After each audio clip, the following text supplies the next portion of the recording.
ธุรกิจของชาวโลกแย่งแข่งขันเมืองผีนั้นแสงดาวมัวก็ขาดหายร่างสังขารปรงไม่ตกทุกใจกายแม้ตัวตายอยู่เมืองผียังมีใคร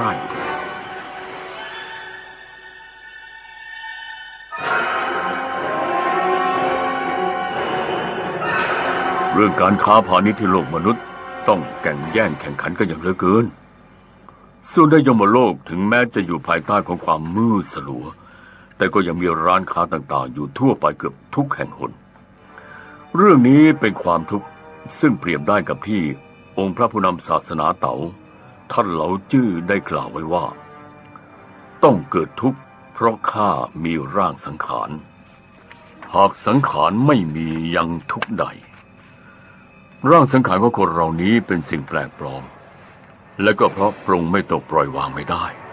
ร่างวิญญาณของมนุษย์บางจำพวกที่ไปอยู่ในยมโลกจึงยังมีความอะไรอาวรณ์โลภโกรธหลงเหลืออยู่เรื่องนี้ลองคิดดูทีว่าน่าประหลาดไหมวันนี้อาตมาจะนำเอี้ยเซ็งไปดูที่เขตสงเคราะห์วิญญาณในยมโลกจะได้เป็นที่รู้เห็นความจริงกันทั้งหมดเอี้ยเซ็งขึ้นพุ่มดอกบัวได้ขอรับกระผมนั่งสมาธิอยู่บนพุ่มดอกบัวเรียบร้อยแล้วเชิญพระอาจารย์ออกเดินทางได้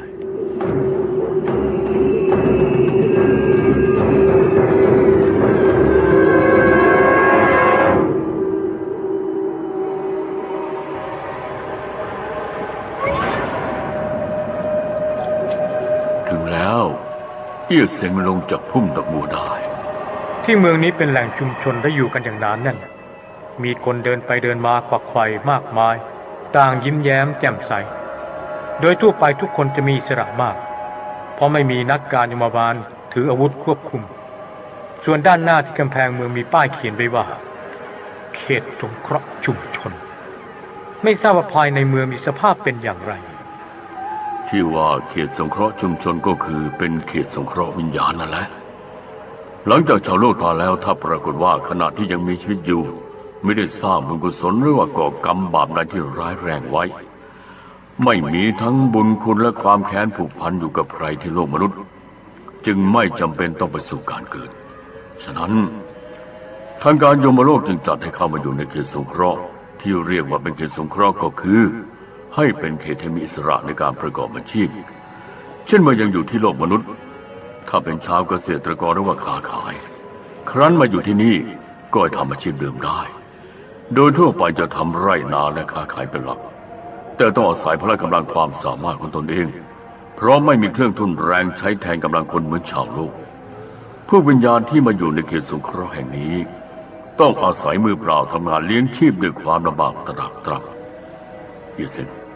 เราเข้าไปดูในเมืองกันเถอะท่านเป็นพระมาจากไหนถึงเข้าออกมาในเขตสงเคราะห์แบบนี้อาตมาคือพระจี้กงอั่วคุกได้รับพระราชบัญชาให้นำมนุษย์เข้ามาชมในเขตสงเคราะห์เพื่อหาข้อมูลสร้างหนังสือธรรมะสำหรับให้การอบรมเตือนใจแก่ชาวโลกสภาพเหตุการณ์ภายในเขตสงเคราะห์จะนำออกไปเปิดเผยได้อย่างไรนี่คือพระราชสารพระบรมราชโองการจงรีบเข้าไปแจ้งให้ผู้บังคับบัญชาของเจ้าทราบสมเด็จพระจิอุกขอได้โปรดประทานอภัยข้าพเจ้าล่วงเกินท่านและผิดไปแล้วจะเข้าไปแจ้งเดี๋ยวนี้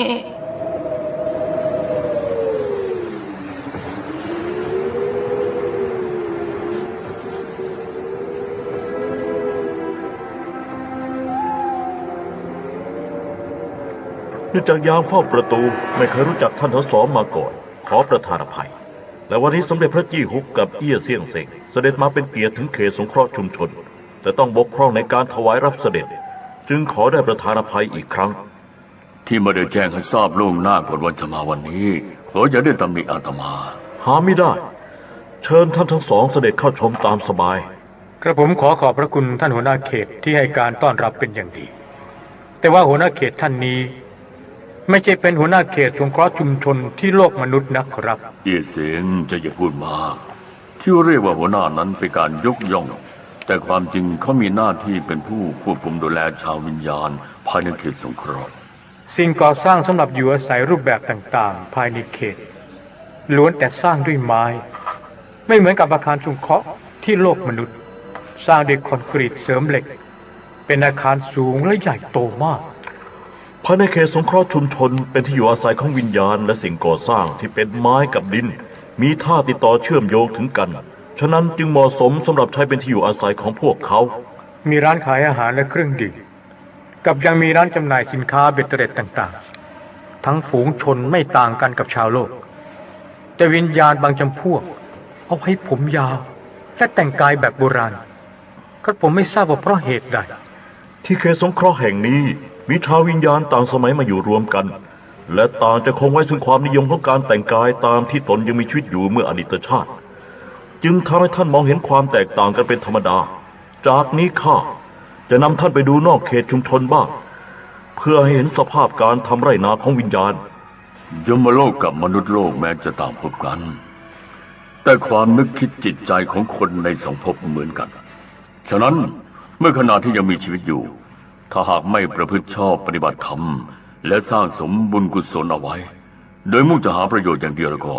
หลังจากตายแล้วไม่อาจลืมอาชีพเดิมได้ดังที่กล่าวกันว่าจะยึดอาชีพให้ตายตามไปกับตนด้วย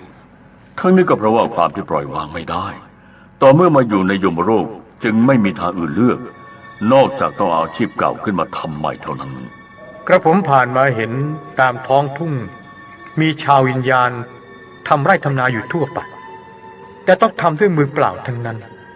ไม่มีวัวควายหรือเครื่องจักรทุ่นแรงช่วยทำการเพาะปลูกแต่อย่างใดดวงวิญญาณของคนที่ตายแล้วต้องมาทำไร่ไถนาย่อมไม่สุขสบายเหมือนเมื่อยังมีชีวิตอยู่เพราะการทำไร่ไถนานั้นเพื่อยังชีพในเขตสงเคราะห์ต้องใช้แรงงานของตนเองและทำด้วยความลำบากตรากตรำท่านหัวหน้าเขต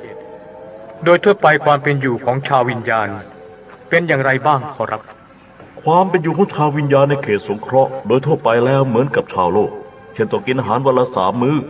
ทำงานกับมีวันหยุดเป็นระเบียบนอกจากนี้ชาววิญญาณยังมีความรักโลภหลงอยู่มากฉะนั้นจึงยังมีการสมรสในหมู่พวกเดียวกันอยู่เสมอตามปกติแล้วพวกเขาต้องตรากตรำต่อการทำงานมากแต่ว่าเป็นเวลาอันยาวนานมาแล้วจึงเกิดความเคยชินและถือว่าเป็นธรรมดากระผมไม่ทราบว่าพวกเขาต้องทำงานและอยู่ที่นี่ตลอดไปใช่หรือไม่ขอรับหาไม่ได้พวกเขามีอายุเวลาอันจำกัดเหมือนกันเมื่อครบกำหนดจะต้องพักโดยไปสถิตอยู่ในครรภ์เพื่อสู่การเกิดท่านหัวหน้าเขตตามที่ชาวโลกเผากระดาษเงินกระดาษทองอุทิศมาให้ตลอดจนสิ่งของเครื่องเส้นไหว้ต่างๆไม่ทราบว่าพวกเขาจะได้รับหรือไม่ขอรับเรื่องนี้เป็นปัญหาที่ชาวโลกถกเถียงกันโดยไม่มีข้อยุติข้าจะอธิบายให้ทราบก็คือเมื่อบรรพบุรุษของชาวโลกหมดอายุไขผู้เป็นบุตรหลานบ้างจะเผากระดาษเงินทองกับธนบัตรกระดาษแบงก์กงเต็กตลอดจนเส้นไหว้ดึกสิ่งอื่นๆเพื่อมอบให้วิญญาณผู้ตายนำไปใช้นั้นเรื่องนี้โดยทั่วไปแล้ววิญญาณผู้ตายบางส่วนมีบาปหนาติดตัวต้องรับกรรมทรมานอยู่ในขุมนรกจึงไม่มีโอกาสได้รับสิ่งเส้นไหว้รวมทั้งกระดาษเงินกระดาษทองเหล่านั้นด้วยสืบเนื่องมาจากคำว่าทองตามที่เขาพูดกันว่ายามโชคดีดินกลายเป็นทองเรื่องนี้ถ้าจะพูดถึงโลกมนุษย์สมัยปัจจุบันที่ดินที่อยู่ในเมืองแต่ละตารางนิ้วมีค่าเท่ากับทองคำฉะนั้นตามที่เขาว่ากันจึงเป็นความจริงตลอดจนกระดาษเงินกระดาษทองที่สุดก็จะกลายเป็นดินและดินก็กลับเป็นทองเท่านี้มีความเป็นมาจากธรรมชาติในแม่ธาตุทั้ง5ทำปฏิกิริยาต่อกันเช่นกระดาษเงินกระดาษทองที่เส้นไหวต้องผ่านการเผาจากไฟจึงกลายเป็นเท่าทองคำเปลวที่ติดกระดาษไม่สูญสลายยังคงความเป็นทองเท่าจากการเผากระดาษจะกลายเป็นดินและดินจะถูกน้ำกับลมซึมซับผ่านเข้าการเกิดปฏิกิริยาต่อกันของแม่ธาตุดังกล่าวจะเห็นได้ว่ามีอากาศธาตุเกิดขึ้นจากแม่ธาตุทั้ง5คือธาตุไฟทองดินน้ำและลมที่เรียกว่าวิญญาณบรรพบุรุษได้รับกระดาษเงินกระดาษทองจากการเส้นไหวของบุตรหลานนั้นก็คือได้รับโดยการสูดเอาอากาศธาตุเข้าบำรุงอายตนะภายในของร่างวิญญาณและก็เหมือนกับชาวโลกสูดสิ่งที่มีคุณประโยชน์ต่อร่างกายซึ่งช่วยให้เกิดพลังและเจริญเติบโตได้ท่านหัวหน้าเขตกระผมได้ยินเขาพูดกันเสมอว่ามีวิญญาณของผู้ตายไปเข้าฝันขอเงินสำหรับใช้จ่ายจากบุตรหลาน เรื่องนี้ความจริงเป็นอย่างไรขอรับ เรื่องที่วิญญาณไปเข้าฝันความจริงแล้วอาหารสำหรับวิญญาณก็คืออากาศธาตุฉะนั้นพวกเขาจึงไม่ได้กินอาหารที่นำไปเส้นไหว้จนหมดหรือพร่องหายไปเพียงแต่สูดกลิ่นอายของอาหารเท่านั้นทั้งนี้เนื่องจากวิญญาณบางจำพวกต้องตรากตรำทำงานเพื่อเลี้ยงชีพและบ้างต้องบอบช้ำจากการถูกลงโทษทรมานจนหมดพลังด้วยเหตุนี้จึงมีวิญญาณบางจำพวกต้องกลับไปขอความช่วยเหลือจากญาติของตนที่โลกมนุษย์สำหรับเส้นไหว้โดยการเผากระดาษเงินกระดาษทองไม่จำเป็นต้องเผามากนักข้อสำคัญของผู้เป็นบุตรหลานอยู่ที่ต้องมีน้ำใจแสดงความกตัญญูกตเวทีเนื่องจากบุตรหลานที่อยู่ทางโลกมีความอยู่ดีกินดีสมบูรณ์พูนสุขส่วนวิญญาณของผู้เป็นบรรพบุรุษไม่สามารถจะมีความสุขเช่นเดียวกันได้ด้วยเหตุนี้การเส้นไหว้จึงเป็นการปลอบใจด้วยการแสดงความเคารพระลึกถึงผู้ตายที่บุตรหลานแสดงออกเช่นนี้นับได้ว่าเป็นการถูกต้องและก็มีเหตุผลที่ดีดังเช่นความสุขที่บุตรหลานได้รับอยู่ในชาติปัจจุบันกับกลิ่นอายอากาศธาตุและความปลื้มในที่บรรพบุรุษได้รับอยู่ในอีกภพหนึ่งนั้นจะไม่ใช่เป็นความสุขเช่นเดียวกันดอกเหรอฉะนั้นการเผากระดาษซึ่งมีอากาศธาตุเป็นไฟจึงมีส่วนช่วยให้ความอบอุ่นและกำลังใจให้แก่วิญญาณที่อยู่ในความมืดของยมโลกกับยังช่วยเสริมพลังให้แก่ดวงวิญญาณของบรรพบุรุษอีกด้วยซึ่งยังผลให้เป็นที่น่าอัศจรรย์มากเรื่องนี้สำคัญมากชาวโลกอย่าได้มองข้ามไปซะหากแต่ว่าไม่จำเป็นต้องเผากระดาษเงินกระดาษทองให้มากนักมิฉะนั้นถ้าพวกเขาไม่มีวาสนาพอที่จะรับไว้ได้จะเสียโดยเปล่าประโยชน์เพราะการเผากระดาษเงินกระดาษทองดวงวิญญาณเพียงแต่ได้สูดอากาศธาตุส่วนที่เป็นกลิ่นอายเท่านั้นไม่ใช่จะขนเอาไปซื้อขายอะไรได้นอกจากนี้ทางการยมโลกยังมีธนบัตรชนิดหนึ่งใช้กันอย่างแพร่หลายอยู่แล้วหาต้องพึ่งกระดาษแบงก์กงเต็กแต่อย่างใดไม่เรื่องของธนบัตรกระดาษจะมีใช้กันในพวกวิญญาณธรรมดาโดยทั่วไปเท่านั้นแต่ถ้าชาวโลกพยายามสร้างสมบุญกุศลไว้ให้มากหรือประพฤติปฏิบัติธรรมจนถึงขั้นมรรคผลเมื่อหมดอายุขัยแล้วกายทิพย์ก็จะได้ไปสู่สวรรค์และเปี่ยมล้นไปด้วยธาตุแห่งธรรมไม่ต้องอาศัยอากาศธาตุใดๆในทางโลกเรื่องนี้อาตมาหวังว่าสัตว์โลกทั้งหลายจะได้เป็นที่เข้าใจกันอย่างดีตามที่ท่านพระอาจารย์กล่าวมามีเหตุผลดีมากครับโรงงานพิมพ์แบงก์กงเต็กแต่ละแห่งในโลกมนุษย์ไม่มีเหมือนกันเลยทั้งสิ่งพิมพ์และคุณภาพก็แตกต่างกันมากถ้านำมาใช้กับธนาคารชาติแห่งยมโลกกระผมไม่ทราบว่าเขาจะใช้กันได้หรือไม่อย่างไร ที่โลกมนุษย์มีโรงพิมพ์แบงก์กงเต็กสำหรับขายให้นำมาใช้ในยมโลกเป็นจำนวนมากโรงงานด้วยกันพวกนี้หวังจะกอบโกยเอาแต่กำไรท่าเดียวพิมพ์อย่างหยาบๆง่ายๆทั่วทุกโรงงานไม่ว่าที่ไหนถ้าไม่พิมพ์ให้ดีและถูกต้องตามความเป็นจริงอาตมาคิดว่าเมื่อเอามาถึงยมโลกแล้วจะต้องส่งกลับแล้วก็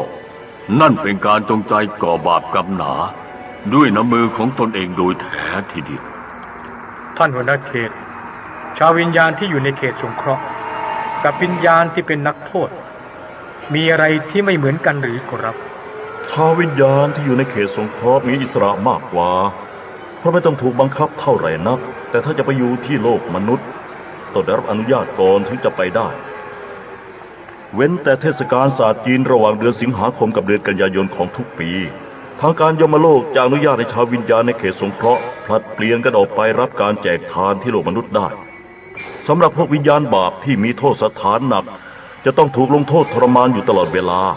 โดยจะไปรับการเส้นไหว้ในวันตายของตนเองหรือด้วยเหตุอื่นที่เป็นกรณีพิเศษเท่านั้นตามปกติแล้วไม่มีโอกาสได้ออกนอกขุมนรกแม้ในเทศกาลศาสตร์จีนวิญญาณบาปหนาพวกนั้นก็ไม่ได้รับการยกเว้นแต่อย่างใดส่วนพวกวิญญาณบาปที่มีโทษสถานเบาทางการขุมนรกอนุญาตให้ออกไปรับแจกทานและท่องเที่ยวภายในกำหนดเทศกาลนี้ได้อ๋อที่แท้ก็เป็นเช่นนี้เองอาตมาขอเตือนชาวโลกทั้งหลายพยายามศึกษาประพฤติปฏิบัติทำให้รู้แจ้งและให้รู้สัจธรรมที่ว่าร่างสังขารเป็นสิ่งแปลกปลอมย่อมแตกดับได้ฉะนั้นจงปรงให้ตกและปล่อยวางพร้อมกับใช้ความเพียรในการปฏิบัติธรรมให้เพิ่มมากขึ้นเพื่อความหลุดพ้นมิฉะนั้นหลังจากตายแล้วดวงวิญญาณยังเป็นทุกข์ห่วงใยเหมือนเมื่อยังมีชีวิตอยู่เท ถึงแม้จะตกครับอยู่ในเขตสงเคราะห์ก็ตามแต่ก็ต้องตรากตรำทำงานอย่างหนักเพื่อเลี้ยงตนเองซึ่งไม่ได้มีคุณค่าแต่อย่างใดเพราะเขตสงเคราะห์ชาววิญญาณแห่งนี้ในยมโลกไม่ใช่เป็นเส้นทางที่จะหลุดพ้นได้แต่บนเส้นทางสายนี้แม้ได้เกิดเป็นคนก็เหมือนกับตายแล้วถึงตายแล้วก็ต้องทนทุกข์เหมือนยังมีชีวิตอยู่และต้องเกิดตายเวียนว่ายตายเกิดอยู่ในภายในวงล้อวัฏจักรตลอดไปนานเท่านานไม่มีวันที่จะพ้นทุกข์ได้วันนี้หมดเวลาแล้วเอี่ยซิงเตรียมตัวเดินทางกลับศาลาเสี่ยเฮียงตึงให้เจ้าหน้าที่ทุกฝ่ายตั้งแถวทรงเสด็จกระผมขอขอบพระคุณท่านหัวหน้าเขตที่กรุณาชี้แจงให้ทราบและขอลาท่านไปก่อนขอรับ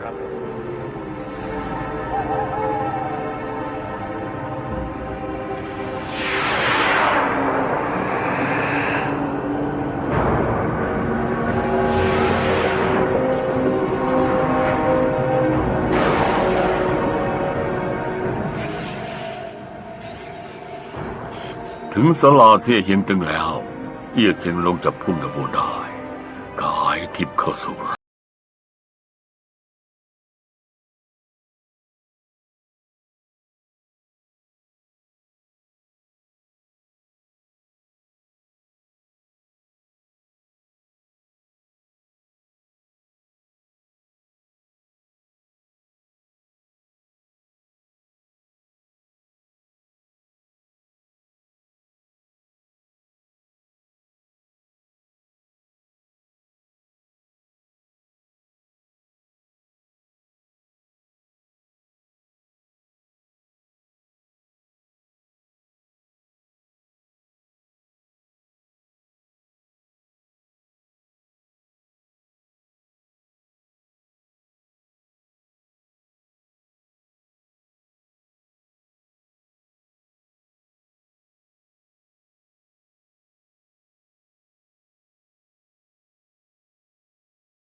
วิญญาณกลับไปฝึกที่ศูนย์ฝึกธรรมฝึกน้อมนำนิสัยใจให้ดีมันเรียนธรรมะกลอนกวีโครงกาบฉันครั้นจบชั้นมาโปรดสัตว์บนปัทภี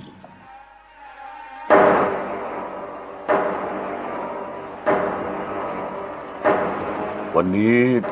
จัดหมายกำหนดการเดินทางไปที่ศูนย์ฝึกธรรมกับสถานที่พักนักบุญและกองปราบคนชั่วรวม3 แห่งในยมโลกสำหรับการนิพนธ์หนังสือท่องขุนนรกใกล้จะจบลงแล้วอาตมาดีใจมากที่มีผู้มีจิตศรัทธาต่างอุทิศปัจจัยช่วยพิมพ์หนังสือสำหรับแจกเป็นธรรมทานกันอย่างคึกคักเป็นความจริงที่ความดีเป็นสิ่งคู่กับคนพอเริ่มต้นก็ได้รับการสนับสนุนอย่างอุ่นหนาฝาข้างขนาดนี้จึงไม่เสียแรงที่จิตวิญญาณอาตมากับกายทิพย์มนุษย์ของเอี้ยเซี่ยงเซิงต้องวิ่งเต้นไปมาระหว่างยมโลกกับโลกมนุษย์ด้วยความเหนื่อยยากตลอดเวลา2 ปี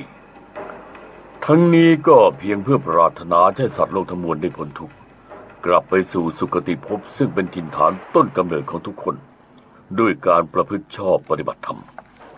และหนังสือท่องขุมนรกเล่มนี้เป็นหนังสือที่ยึดสัจธรรมเป็นหลักเหมือนกันกับทุกศาสนาในโลกชาวโลกผู้อ่านจงได้พิจารณาให้ดี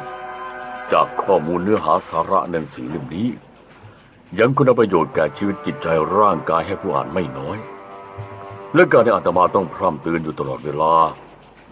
ก็เพื่อปรารถนาจะให้สัตว์โลกทั้งหลายละทิ้งกรรมชั่วหันกลับมาสร้างทำแต่ความดีให้ทุกคนยกย่องเราว่าเป็นคนดีให้จงได้จากการที่อาตมาปรารถนาเช่นนี้หวังว่าจะได้รับความร่วมมือจากชาวโลกผู้มีน้ำใจที่อาศัยอยู่ภายใต้ท้องฟ้าทั้งหลายอย่างพร้อมเพรียงกันเอี้ยเซิงเตรียมตัวขึ้นพุ่มดาโบได้กระผมนั่งสมาธิเรียบร้อยแล้ว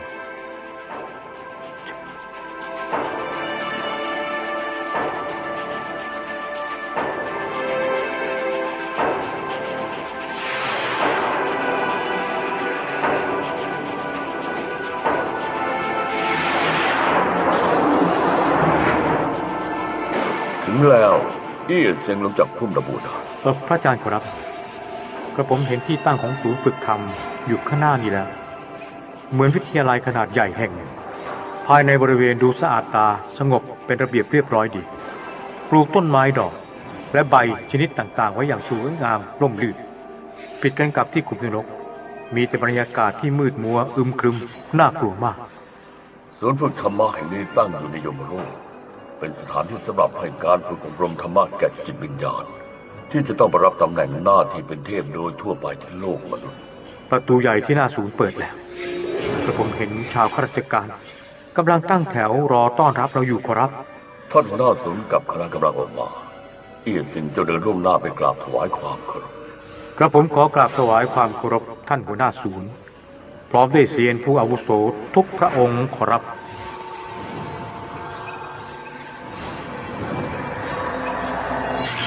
เจียเสี่ยงเซ็งลุกขึ้นแล้วเชิญตามสบายข้าขอถวายการต้อนรับสมเด็จพระจี้ฮุกเสด็จมาพร้อมกับเอียเสี่ยงเซ็งด้วยความยินดีเรื่องการเสด็จมาของท่านข้าตั้งใจรอมานานแล้วเชิญข้าจะนำท่านทั้งสองเสด็จเข้าชมภายในศูนย์อาตมาขอขอบใจท่านหัวหน้าในการต้อนรับอย่างดีการที่นำมารบกวนท่านในวันนี้เพื่อขอแนะนำเหตุการณ์ทั่วไปภายในศูนย์ให้เอี้ยเซ็งได้ทราบเรื่องนี้เป็นหน้าที่ของข้าและพร้อมที่จะให้ความร่วมมือแก่ท่านด้วยความยินดีสถานที่แห่งนี้เรียกว่าศูนย์ฝึกธรรมหรือเรียกอีกอย่างว่าศูนย์รวมธรรมเป็นสถานที่สำหรับให้ชาวโลกที่ประพฤติชอบปฏิบัติธรรม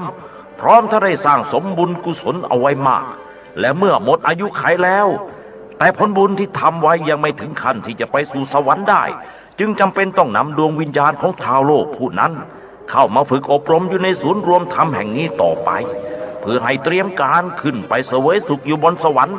หรือบ้างก็ให้ไปรับตำแหน่งหน้าที่เป็นเทพที่โลกมนุษย์เพื่อคอยให้การช่วยเหลือดูแลความทุกข์สุขของสัตว์โลกท่านพระอาจารย์ร่างวิญญาณที่เห็นอยู่ข้างหน้าอดีตเคยเป็นศิษย์ประทับทรงในศาลาเสี่ยเฮียงตึงชื่อนายเกี้ยงอังแซ่จึงมิใช่หรือขอรับใช่ที่เจ้าทั้งสองมาพบกันที่นี่ในวันนี้จะกล่าวได้ว่าเป็นขั้นตอนหนึ่งที่มีวาสนามาสร้างบุญกุศลร่วมกันเมื่อร่างวิญญาณผู้อาวุโสในเกี้ยงอังแซ่จึงพอได้เห็นหน้ากับผมเข้าเท่านั้นน้ำตาถึงกับไหลนองทีเดียวนักบุญจริงเจ้าไม่ต้องเศร้าโศกเสียใจวันนี้จัดหมายกำหนดการให้เจ้าทั้งสองที่เคยร่วมปฏิบัติธรรมมาพบกันที่นี่เป็นกรณีพิเศษเจ้าจะบอกเล่าเหตุการณ์หลังจากที่ลาโลกมาแล้วให้เอี้ยเสี่ยงเซ็งทราบได้วันนี้ได้พบกับเอี้ยเสี่ยงเซ็งที่นี่ข้าดีใจมากจนพูดอะไรไม่ออกแล้วก็ไม่อาจจะอดกลั้นความเศร้าโศกเสียใจเอาไว้ได้เนื่องจากข้าเมื่อยังมีชีวิตอยู่ที่โลกมนุษย์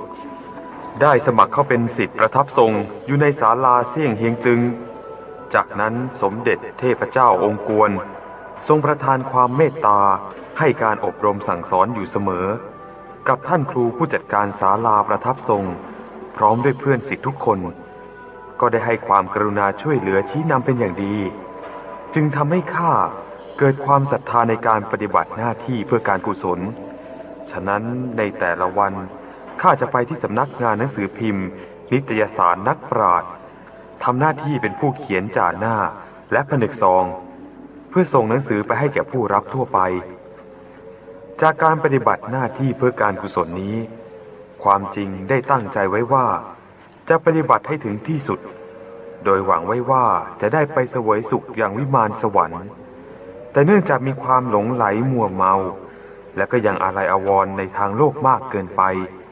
ถึงแม้กระนั้นก็ตามเมื่อต้องจากโลกมนุษย์มาแล้วสมเด็จเทพเจ้าองค์กวนยังคงเมตตาประทานความคุ้มครองให้กับมีเทพเป็นผู้นำเดินทางมายมโลกหากแต่ข้าได้ก่อกรรมบาปหนาไว้มากต่อเมื่อนำผลบุญกุศลที่สร้างทำไว้ไปลบล้างกรรมบาปแล้วปรากฏว่าข้ายังไม่มีบุญวาสนาและคุณสมบัติเพียงพอที่จะไปสู่สุคติภพได้เรื่องนี้ให้เสียดายเมื่อยังมีชีวิตอยู่ที่โลกมนุษย์สมเด็จเทพเจ้าองค์กวนทรงตั้งความหวังไว้ในตัวข้าไว้มากพระองค์ได้เตือนให้ประพฤติธรรมและปฏิบัติหน้าที่การกุศลอยู่เสมอแต่ก็ต้องจนใจ เพราะข้าเป็นผู้มีสติปัญญาน้อย ไม่สามารถจะเข้าถึงใจถึงเจตนาในองค์พระผู้เป็นปราชญ์ฉะนั้นจึงไม่อาจกระทำตนให้เป็นไปตามพระประสงค์ขององค์พระผู้เป็นเจ้าได้ ต่อมาจิตวิญญาณของข้ามีอันจะต้องออกจากร่างซะก่อนแต่ก็ยังนับว่าเคราะห์ดีขณะที่ยังมีชีวิตอยู่นั้นก็ได้ตั้งใจประพฤติธรรมและปฏิบัติหน้าที่การกุศลด้วยความซื่อสัตย์สุจริตถึงแม้บุญวาสนายังไม่ถึงขั้นจะได้ขึ้นไปบนสวรรค์ก็ตามแต่สมเด็จเทพเจ้าองค์กวนยังคงนำข้าไปดูเหตุการณ์การลงโทษทรมานพวกวิญญาณบาปตามขุมนรกต่างๆทั่วยมโลกจากนั้นจึงส่งข้าเข้ามาอยู่ในศูนย์ฝึกธรรมแห่งนี้เพื่อการศึกษาฝึกฝนประพฤติปฏิบัติธรรมต่อไป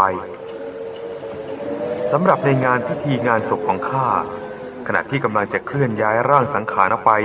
ยังสุสานนั้นข้าได้รับการจุดธูปบอกกล่าวล่ำลาจากเพื่อนผู้ร่วมปฏิบัติธรรมในศาลาเสี่ยงเฮียงตึงและในขณะนั้นข้ามีความรู้สึกซาบซึ้งตื้นตันใจมากจนพูดอะไรไม่ออกเรื่องนี้ขอให้เอี้ยเซี่ยงเซิงช่วยนำความไปบอกขอบพระคุณพวกเขาทุกคน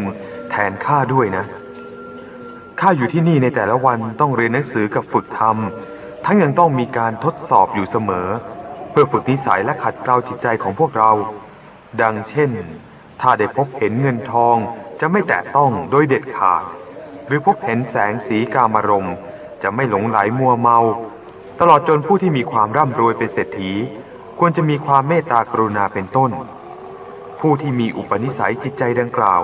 จึงจะผ่านการทดสอบได้สำหรับปัญหาทดสอบเหล่านี้ล้วนแต่เซียนและพระเป็นผู้เนรมิตทัศนียภาพที่เป็นปัญหาเพื่อการทดสอบขึ้นเองทั้งสิ้นดังเช่นท่านมีความประสงค์จะให้พวกเราเดินทางไปในที่แห่งหนึ่งและในระหว่างที่กำลังเดินทางอยู่นั้นบังเอิญได้พบเห็นทองคำจำนวนหนึ่งกองอยู่ข้างทางหรือเห็นหญิงร่างงามมาพูดชักชวนหวานล้อมเรื่องนี้ถ้าจิตใจไม่มั่นคงแน่วแน่ก็สอบตกนับว่ายังขาดคุณสมบัติของผู้ปฏิบัติธรรมอยู่ซึ่งจำเป็นต้องฝึกฝนขัดเกลาอีกต่อไปที่ศูนย์ฝึกธรรมแห่งนี้ตามปกติจะมีพระกับเซียนและพระอริยะอื่นๆเสด็จลงมาเทศนาธรรมอบรมสั่งสอนอยู่เสมอข้ามาอยู่ที่นี่ถึงแม้จะไม่ต้องถูกลงโทษทรมาน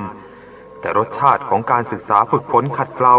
ตลอดจนต้องถูกการทดสอบต่างๆก็เป็นเรื่องที่ไม่ใช่จะสบายนักที่ศูนย์ฝึกธรรมแห่งนี้เป็นสถานที่สำหรับให้การฝึกอบรมแก่ดวงวิญญาณที่จะไปรับตำแหน่งหน้าที่เป็นเทพแต่เพื่อป้องกันไม่ให้บกพร่องในเรื่องของคุณธรรมความสามารถเพราะฉะนั้นจึงต้องมีการทดสอบอยู่ตลอดเวลาต่อเมื่อมีคุณสมบัติครบถ้วนของการเป็นเทพจึงถือว่าสอบผ่านได้และหลังจากการจบการฝึกอบรมแล้ว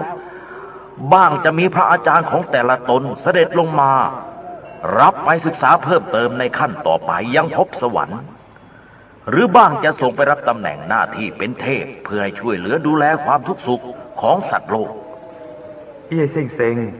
กรุณาช่วยนำความไปบอกบุตรชายหญิงของข้าด้วยว่าให้พวกเขาทุกคนตั้งใจประพฤติชอบปฏิบัติธรรมต่อไปสำหรับบุตรชายที่ชื่อบุญเฮียงเป็นคนที่มีนิสัยจิตใจซื่อตรงแต่ขาดความรอบคอบละเอียดอ่อนจึงไม่สามารถปฏิบัติหน้าที่ที่สำคัญและใหญ่โตได้ให้เป็นที่เสียดายและหวังว่าเพื่อนศิษย์ทุกคนในศาลเซี่ยเฮียงตึงจะได้ร่วมมือปฏิบัติหน้าที่การกุศลต่อไปด้วยความตั้งใจเรื่องการเดินทางไปยมโลกเมื่อแรกข้ายังคิดว่าจะเป็นผู้ติดตามเอี้ยเซี่ยเซิงเดินทางไปท่องชมในยมโลกแต่ก็ไม่นึกเลยว่าที่พูดกันเล่นๆนั้นบัดนี้ได้กลับกลายเป็นจริงขณะนี้ข้าคิดอยากจะทำบุญสร้างกุศลและประพฤติปฏิบัติธรรมอีกแต่ก็ไม่สามารถจะทำได้เพราะร่างสังขารแตกดับซะแล้วจึงเสียใจมากเรื่องของภายในศูนย์ฝึกธรรมโดยทั่วไปได้เป็นที่ทราบแล้วอาตมากับเอี้ยเซิงจะรีบเดินทางไปชมสถานที่พักนักบุญกับกองปราบคนชั่วรวมอีก2 แห่งจึงยุติไว้เท่านี้และขอลาท่านหัวหน้าศูนย์กระผมขอให้ท่านจึงผู้อาวุโสพยายามศึกษาและฝึกปฏิบัติธรรมต่อไปสำหรับเรื่องการกุศลในศาลาเซี่ยเฮียงตึงขออย่าได้เป็นห่วง ข้าขอบใจเอี้ยเซ็งเซ็งอย่างมากนะ ให้ข้าราชการศูนย์ฝึกธรรมทั้งหลาย ตั้งแถวทรงเสด็จสมเด็จพระจีฮุกกับเอี้ยเซี่ยงเซ็ง เอี้ยเซ็งขึ้นพุ่มดอกบัวเราจะต้องเดินทางไปดูที่อื่นอีก กระผมนั่งสมาธิบนพุ่มดอกบัวเรียบร้อยแล้ว เชิญพระอาจารย์ออกเดินทางย้ายที่ชมได้แล้วครับ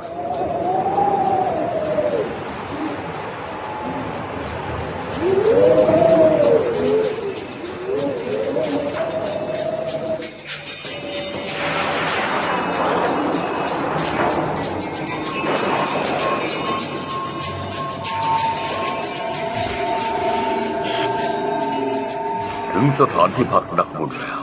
เอี้ยเซ็งลงจากพุ่มดอกบัว ท่านพระอาจารย์ใช่แล้วครับ มีป้ายเขียนไว้ว่า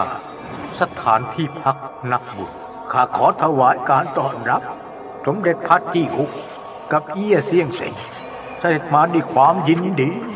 วันนี้อาตมากสิทธิ์เดินทางมาขอชมสถานที่พักนักบุญอันมีเกียรติแห่งนี้ เพื่อท่านหัวหน้าแนะนำเรื่องทั่วไปภายในสถานที่กล่าวโน้ตสรุปให้เอี้ยเซ็งทราบด้วย ร่างวิญญาณมาณที่นี้มียมเทพเป็นผู้นำทางไม่มีการร่ามโซ่ตรวนหรือถูกเฆี่ยนตีแต่อย่างใดจากสภาพที่เห็นอยู่ในขณะนี้ ชาววิญญาณมีความเป็นอิสระมากจะกล่าวโดยสรุปคือเมื่อชาวโลกที่หมดอายุขัยแล้วและปรากฏว่าเป็นผู้ที่ได้สร้างสมบุญกุศลไว้มากกว่าก่อกรรมบาปดวงวิญญาณประเภทนี้ส่วนหนึ่งจะต้องส่งมาที่นี่ก่อนเพื่อรอดำเนินการต่อไปและวิญญาณที่ให้มาอยู่ในสถานที่แห่งนี้ต่างมีความเป็นอยู่อย่างสบายและอิสระจะดื่มน้ำชาพูดคุยกันหรือพักผ่อนด้วยการเล่นหมากรุกก็ได้ตามใจชอบสถานที่พักนักบุญแห่งนี้เป็นสถานที่สำหรับให้นักบุญประเภทหนึ่งใช้เป็นที่พักผ่อนชั่วคราวเท่านั้นหลังจากมาพักรอสักระยะหนึ่งแล้วจะต้องส่งไปที่ศูนย์ฝึกธรรมหรือบ้างก็จะส่งไปตรวจสอบคดียังสาราวาการมหานรกต่างๆในยมโลกที่แท้สถานที่พักนักบุญมีหน้าที่เช่นนี้เองกระผมขอขอบพระคุณท่านหัวหน้าครับ เนื่องจากมีเวลาอันจำกัดอาตมากับศิษย์ยังต้องไปดูที่กองการปราบคนชั่วอีกแห่งจึงขอลาท่านหัวหน้าไปก่อนให้ข้าราชการยมเทพทั้งหมดตั้งแถวทรงเสด็จเอี้ยเซ็งขึ้นพุ่มดอกบัวได้ห่างจากที่นี่ไปอีกไม่ไกลนักก็จะถึงกองปราบคนชั่ว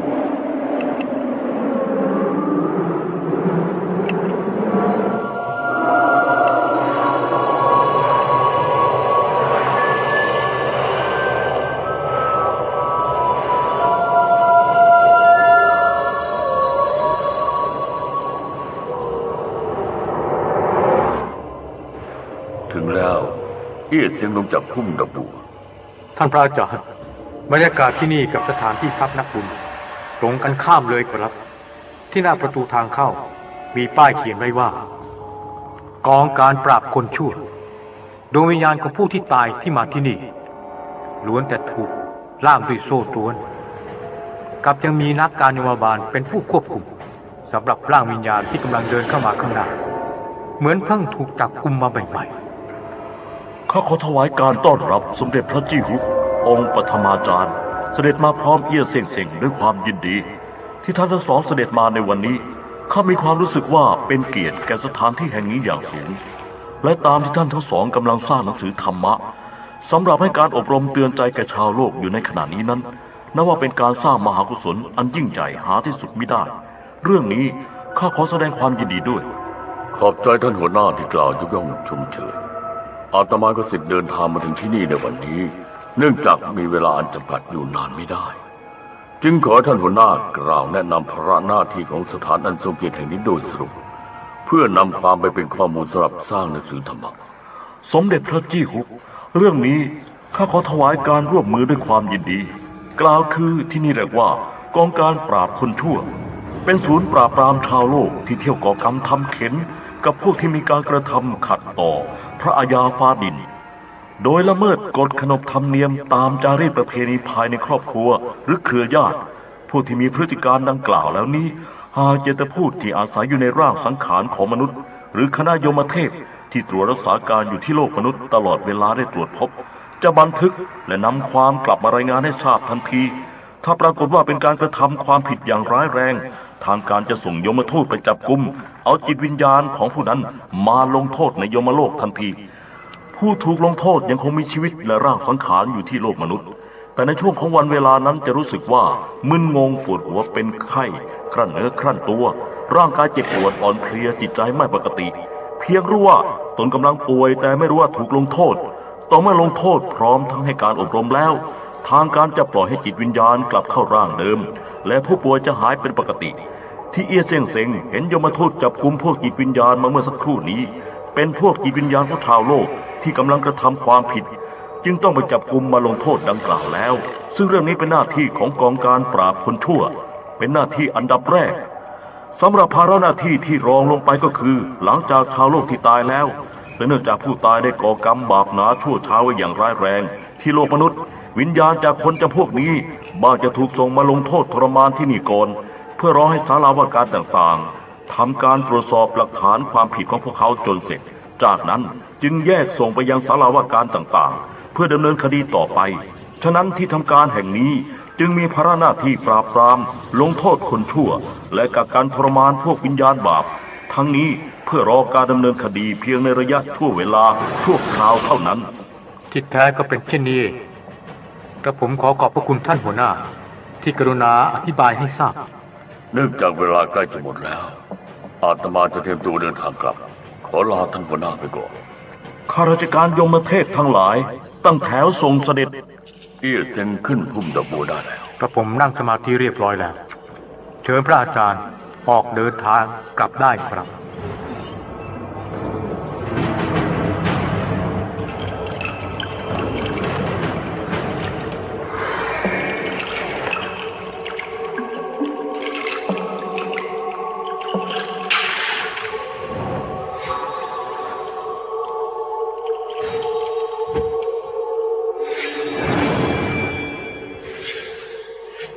ถึงสลาเสียเฮียงตึงแล้วเอี้ยเสียงลงจากพุ่มดอกบัวได้กายทิพย์เข้าสู่ร่าง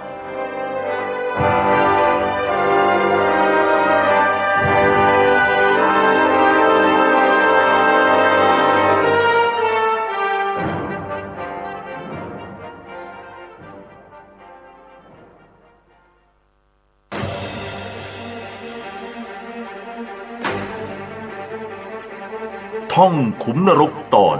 ชมขุมนรกบึงเลือดโสโครกและเข้าเฝ้าพระยมราชภาคตะวันออก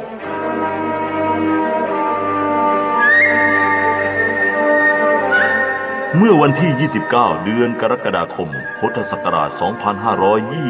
2521 สมเด็จองค์พระอรหันต์เจ้าจี้กงอั่วพุกเสด็จประทับทรงนำพากายทิพย์ของนายเอี้ยเซี่ยงเส็งร่างทรงเอกไปท่องยมโลกชมขุมนรกบึงเลือดโสโครกและเข้าเฝ้าพระยมราชภาคตะวันออกเรื่องราวมีดังนี้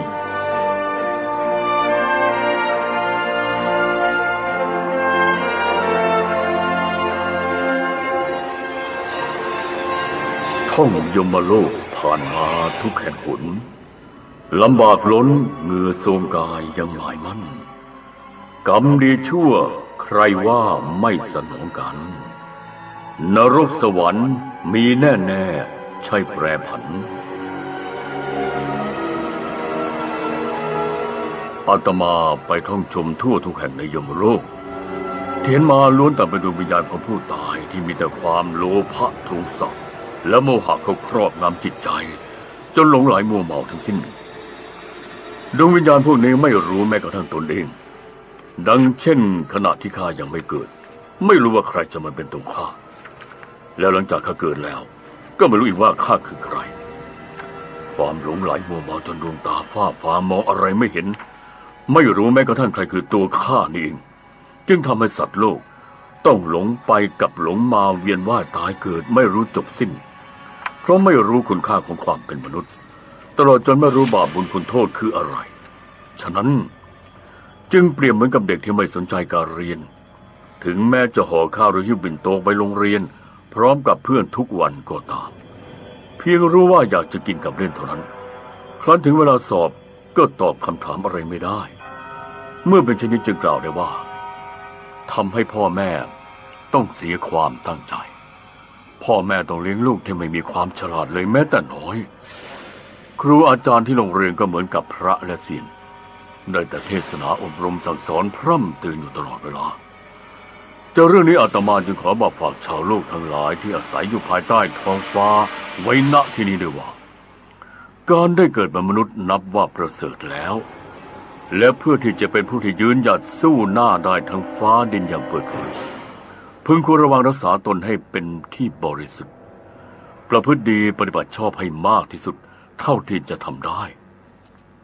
จงอย่ากระทำในสิ่งที่ผิดศีลธรรมและสิ่งที่ต้องหลบซ่อนๆทั้งนี้เพื่อมิให้เกิดความเคยชินต่อการดำรงชีวิตที่มัวหมองและหลังจากตายไปแล้วก็ไม่ต้องตกเป็นผีบาปเพราะขาดคุณธรรมมิฉะนั้นถ้าพฤติการชนิดฝังลึกเข้าไปอยู่ในจิตใจและติดดวงวิญญาณไปถึงเมืองผีด้วยก็ต้องเป็นเรื่องที่น่าเศร้าใจมาก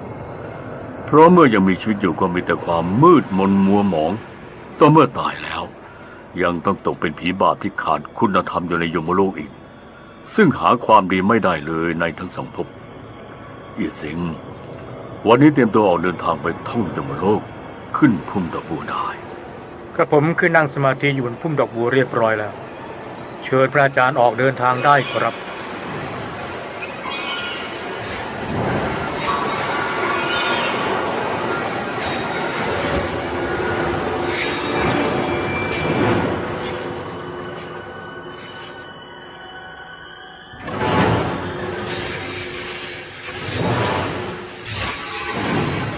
เอาละถึงแล้วเอียดเสียงลงจากพุ่มดอกบัวพระอาจารย์ครับ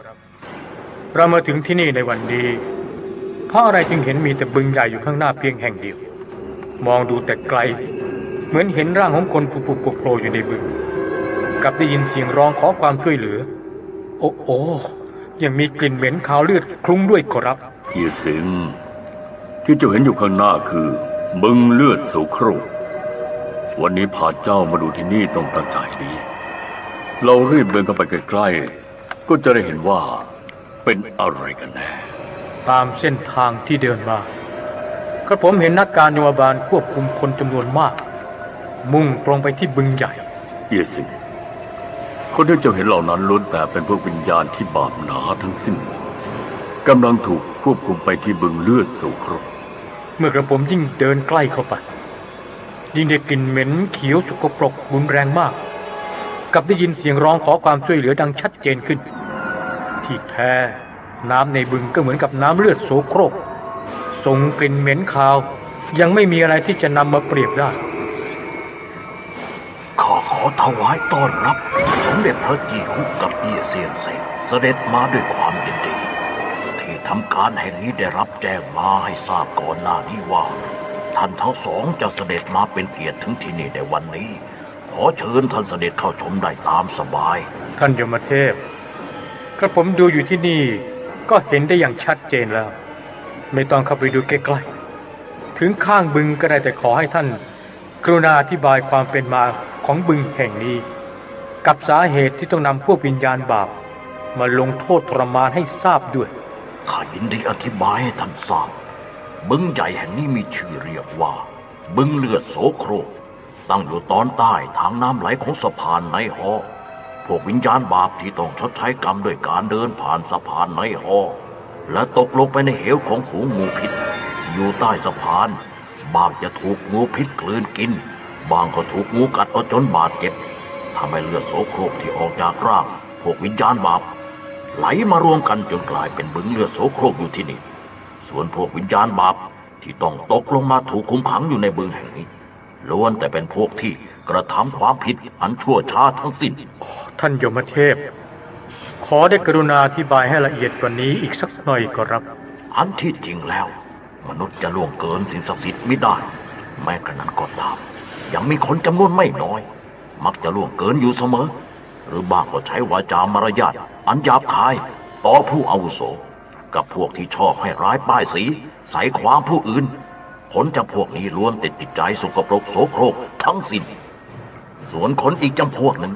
ชอบร่วมประเวณีในเวลากลางวันหรือต่างที่โล่งแจ้ง โดยปราศจากความละอายต่อฟ้าดิน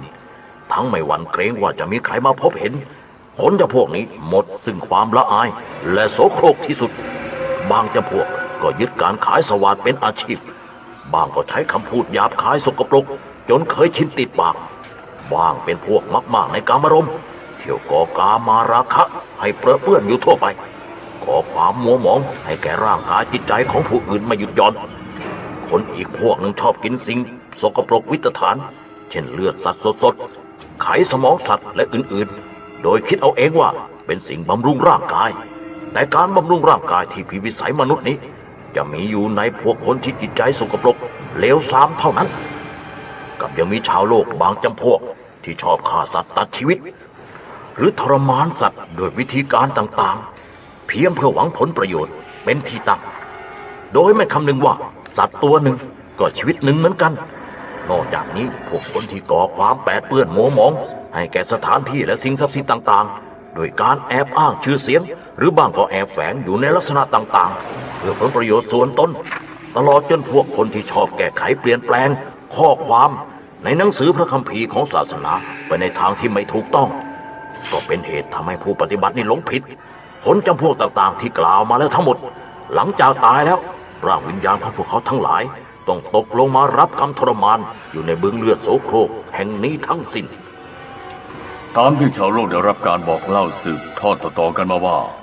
หากหญิงใดคลอดบุตรและเคราะห์ร้ายถึงแก่ชีวิต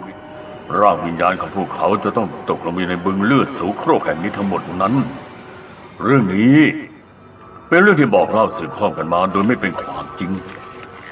การคลอดบุตรเป็นเรื่องธรรมดาตามธรรมชาติของมนุษย์เพศแม่ถ้าต้องเคราะห์ร้ายจนถึงแก่ชีวิตจากการคลอดบุตรเป็นเรื่องที่เศร้าสลดใจมากอยู่แล้วจึงไม่มีเหตุผลที่จะเอาดวงวิญญาณของผู้ตายให้ตกลงมาทนทุกข์ทรมานอยู่บนเลือดโสโครกฉะนั้นถ้าชาวโลกผู้ใดมีญาติพี่น้องต้องถึงแก่ชีวิตจากการคลอดบุตรมีทางที่จะความช่วยเหลือแก่ดวงวิญญาณผู้ตายได้โดยการทำบุญสร้างกุศลให้มากหรือให้อาราธนาพระสงฆ์มาสวดมนต์ตลอดจนอุทิศปัจจัยพิมพ์หนังสือธรรมะแจกเป็นธรรมทานเพื่ออุทิศส่วนบุญส่วนกุศลนี้ไปช่วยบรรเทาความหวาดกลัวให้แก่ดวงวิญญาณผู้ตายเนื่องจากหญิงเมื่อจะถึงเวลาใกล้คลอดนั้นภายในจิตใจเป็นทุกข์และหวาดหวั่นมากแต่ถ้าเคราะห์ร้ายถึงแก่ความตายด้วยแล้วในขณะนั้นจิตวิญญาณของผู้ตายจะมีแต่ความทุกข์ทรมานเป็นที่สุดโดยเหตุนี้ผู้ที่เป็นเครือญาติที่อยู่ทางบ้านควรจะประพฤติชอบปฏิบัติธรรมและทำบุญให้ทานสร้างกุศลไว้มากๆเพื่อขอความเมตตาจากสิ่งศักดิ์สิทธิ์ช่วยเหลือดวงวิญญาณผู้ตายให้พ้นจากทุกข์ทรมานสมเด็จพระจีฮุกคำกล่าวของท่านถูกต้องแล้วและหวังว่าจะเป็นที่เข้าใจแก่ชาวโลกอย่างดีเนื่องจากจะต้องเดินทางต่อไปแห่งอื่นอีก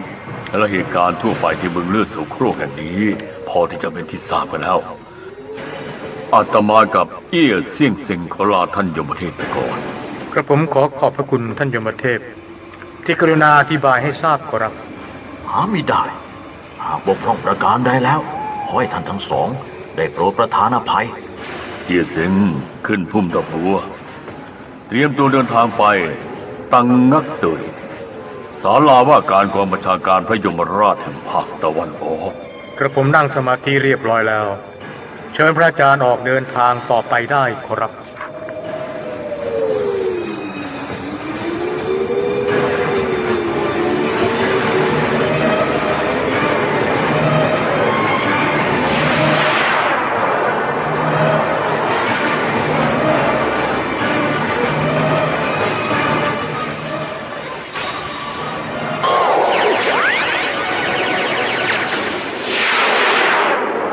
เอียเซนเรามาถึงตังนักเตยศาลาว่าการกองบัญชาการพระยมราชแห่งภาคตะวันออกลงจากพุ่มดอกบัวได้แล้วข้าขอถวายการต้อนรับสมเด็จพระจีฮุกกับเอียเสี่ยงเซ็งเสด็จมาด้วยความยินดีตั้งแต่ท่านทั้งสองได้รับพระราชทานพระบรมราชโองการให้นิพนธ์หนังสือและเพิ่งจะเดินทางมาถึงที่นี่ในวันนี้ข้าตั้งใจรอท่านมานานแล้วเนื่องด้วยพระองค์ทรงเป็นพระมหาจักรพรรดิ และทรงมีพระราชอำนาจสูงสุดอาตมาจึงต้องไปเริ่มต้นตั้งแต่ศาลาว่าการมหารกที่หนึ่งเรื่อยขึ้นมาโดยได้จัดหมายกำหนดการขอเข้าเฝ้าพระองค์ไว้หลังสุดทั้งนี้เราได้ตั้งใจไว้ว่าจะค่อยๆผ่านจากผู้น้อยขึ้นมาหาผู้ใหญ่ฉะนั้นจึงขอพระองค์อย่าได้ทรงถือสาอาตมาเลยสมเด็จพระจี้หุกอย่าได้เกรงใจเมื่อท่านได้เสด็จมาเป็นเกียรติถึงศาลาว่าการกองบัญชาการแห่งนี้เขาก็มีความดีใจมากอยู่แล้วที่ศาลาเสียเฮียงตึงแห่งนครไทจุงได้เผยแผ่ธรรมะทำคุณประโยชน์ให้แก่มวลมนุษยชาติไว้อย่างมากมายและตั้งแต่เปิดทำการเป็นต้นมาได้สร้างบทพระธรรมคาถาขององค์เหลาจื้อพระผู้นำศาสนาเต่ากับสร้างพระคาถาโปรดสัตว์ของเอ็กเซียนฮ่องเต้พระผู้เป็นเจ้าแห่งสวรรค์และหนังสือแนวทางการปฏิบัติวิปัสสนาธุระหนังสือบรรยายผลสนองจากกรรมดีกรรมชั่วสมัยโบราณกับปัจจุบันนอกจากนี้ยังมีหนังสือหลักธรรม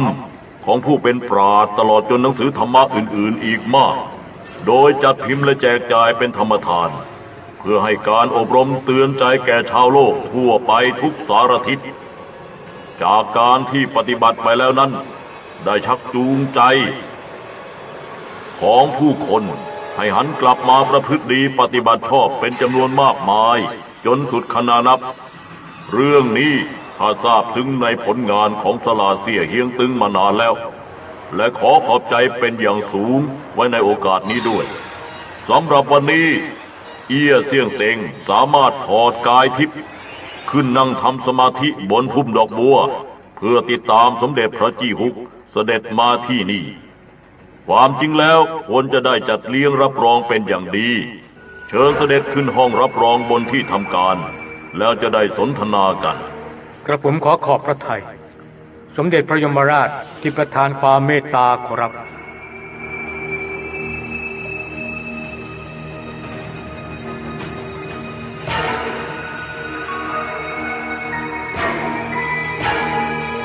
เชิญท่านทั้งสองนั่งตามสบาย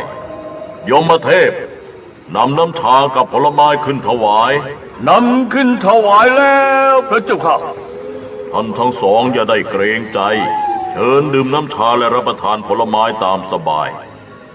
อาตมาขอขอบพระทัยสมเด็จพระยมราชที่ประทานการต้อนรับเป็นอย่างดี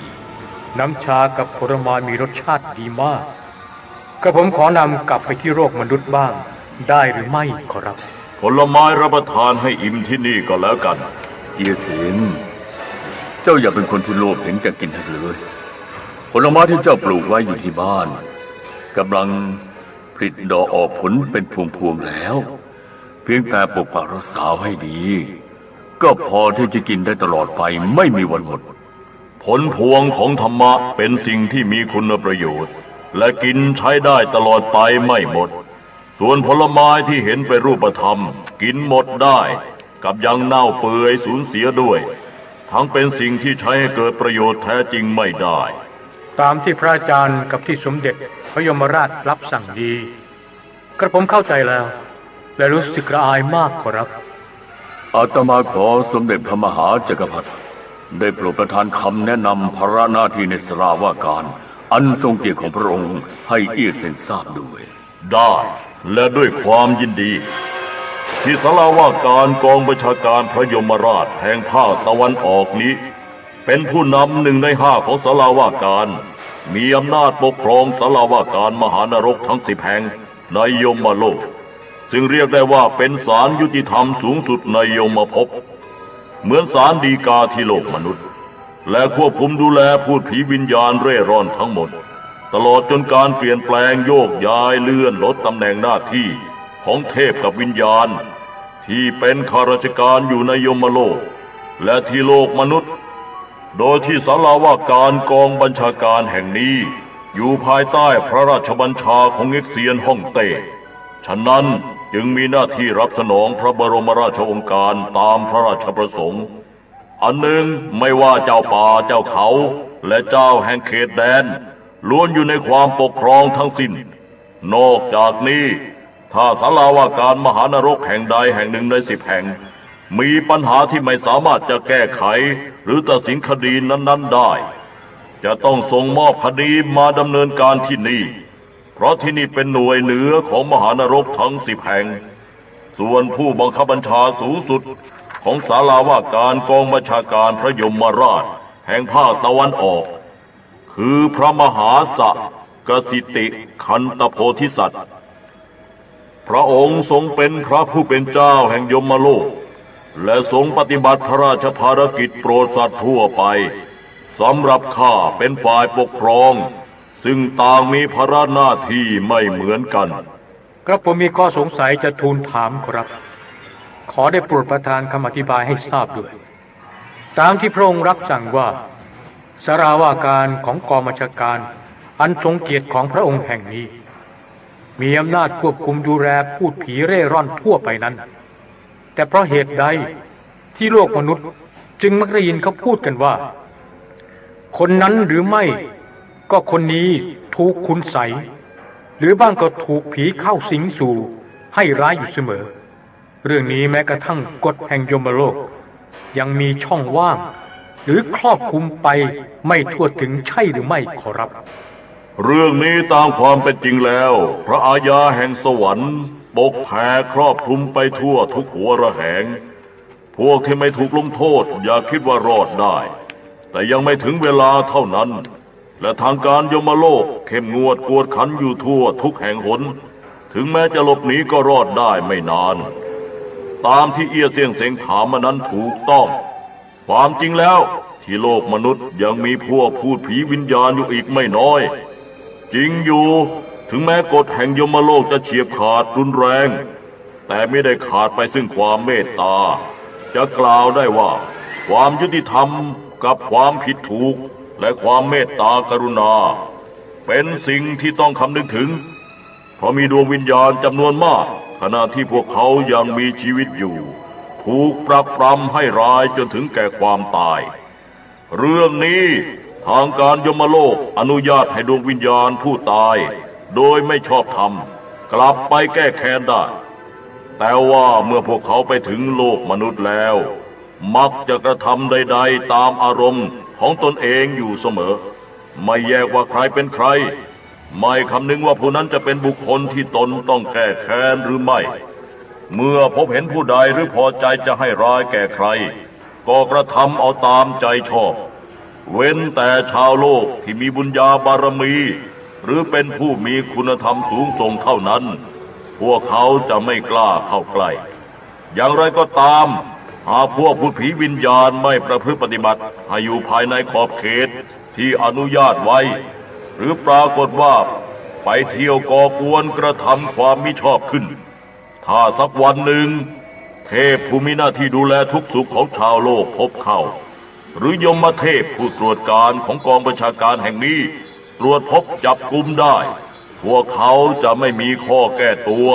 และต้องถูกดำเนินคดีตามโทษานุโทษสาเหตุที่ปล่อยให้วิญญาณผู้ตายโดยไม่ชอบธรรมกลับไปแก้แค้นผู้ศัตรูที่โลกมนุษย์นั้นเนื่องจากฝ่ายปกครองทางการยมโลกไม่ปรารถนาที่จะให้สัตว์โลกมีความโกรธแค้นอาฆาตหลงเหลืออยู่ในจิตใจฉะนั้นจึงปล่อยให้วิญญาณกลับไปล้างแค้นผู้ศัตรูที่โลกมนุษย์เพื่อให้ความเครียดแค้นอาฆาตที่ฝังลึกอยู่ในจิตใจหมดไปแต่ว่าการที่ปล่อยให้วิญญาณกลับไปนั้นก็เหมือนกับทางราชการที่โลกมนุษย์ปล่อยนักโทษออกไปจากเรือนจำบางกลับทำตัวเลวทรามชั่วช้าร้ายแรงยิ่งขึ้นนั่นก็เพราะต้องการความอยู่รอดอิ่มท้องกับผลประโยชน์เป็นที่ตั้งและที่ชาวโลกต้องถูกพูดผีวิญญาณเข้าสิงสู่ก่อกวนก็เนื่องจากพวกเขามีความประสงค์เช่นเดียวกันกับนักโทษที่ปล่อยออกจากเรือนจำนั่นเองที่สมเด็จพระมหาจักรพรรดิประธานอธิบายให้ทราบแล้วนี้ถูกต้องตามความเป็นจริงขอรับอาตมาขอบพระทัยสมเด็จพระยมราชที่ประทานคำอธิบายให้ทราบเนื่องจากเวลาใกล้จะหมดแล้วอาตมากับศิษย์ต้องขอทูลากลับสราเสี่ยเฮียงตึงเรื่องนี้ท่านทั้งสองต้องเหน็ดเหนื่อยมามากข ข้าขออวยพรให้การนิพนธ์หนังสือท่องขุมนรกเล่มนี้สำเร็จให้เร็ววันยิ่งขึ้นพร้อมทั้งนำออกเผยแพร่เพื่อการโปรดสัตว์โลกทั้งมวลให้พ้นทุกข์และหวังว่าจะเห็นผลได้ในไม่ช้ายมเทพทั้งหลายตั้งแถวทรงเสด็จ กระผมขอพระทัยสมเด็จพระมหาจักรพรรดิพร้อมด้วยเซียนผู้อาวุโสทุกพระองค์ที่ประทานความเมตตาและขอกราบทูลลาครับท่านพระอาจารย์กระผมนั่งสมาธิบนพุ่มดอกบัวเรียบร้อยแล้วเชิญออกเดินทางกลับได้แล้วครับ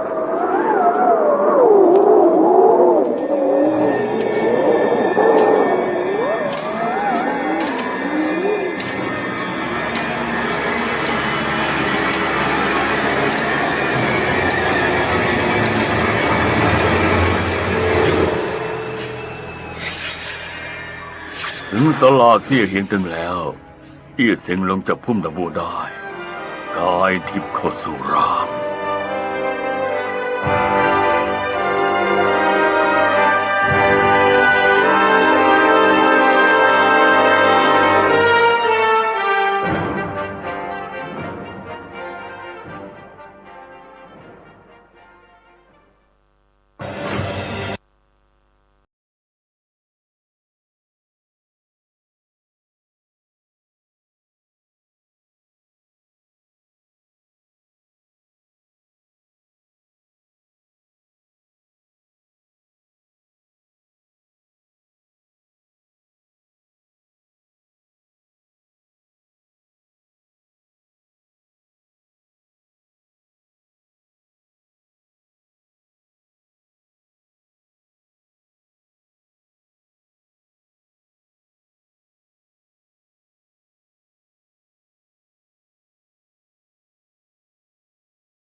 พวกใจโหดต้องผีเหี้ยมจับประหาร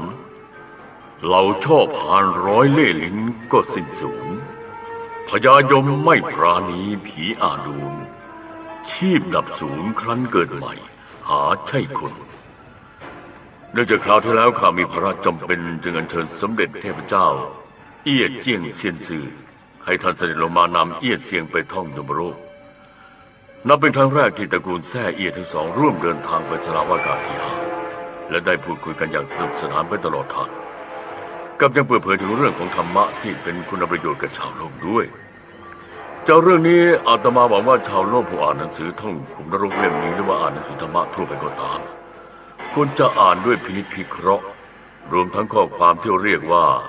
เทศนานอกธรรมะด้วยอย่าอ่านแต่เพียงให้ผ่านไปอย่างผิวเผินเท่านั้นเหมือนกับการขบเมล็ดแตงโมก็หวังจะลองลิ้มเนื้อในของเมล็ดแต่ถ้าขบกัดเปลือกนอกเร็วเกินไปจะทำให้ไม่รู้รสชาติที่แท้จริงของเนื้อในได้อีเซ็งวันนี้เตรียมตัวออกเดินทางไปท่องยมโลกขึ้นพุ่มดอกบัวได้พระอาจารย์ครับก่อนหน้านี้ท่านเคยบอกไว้ว่า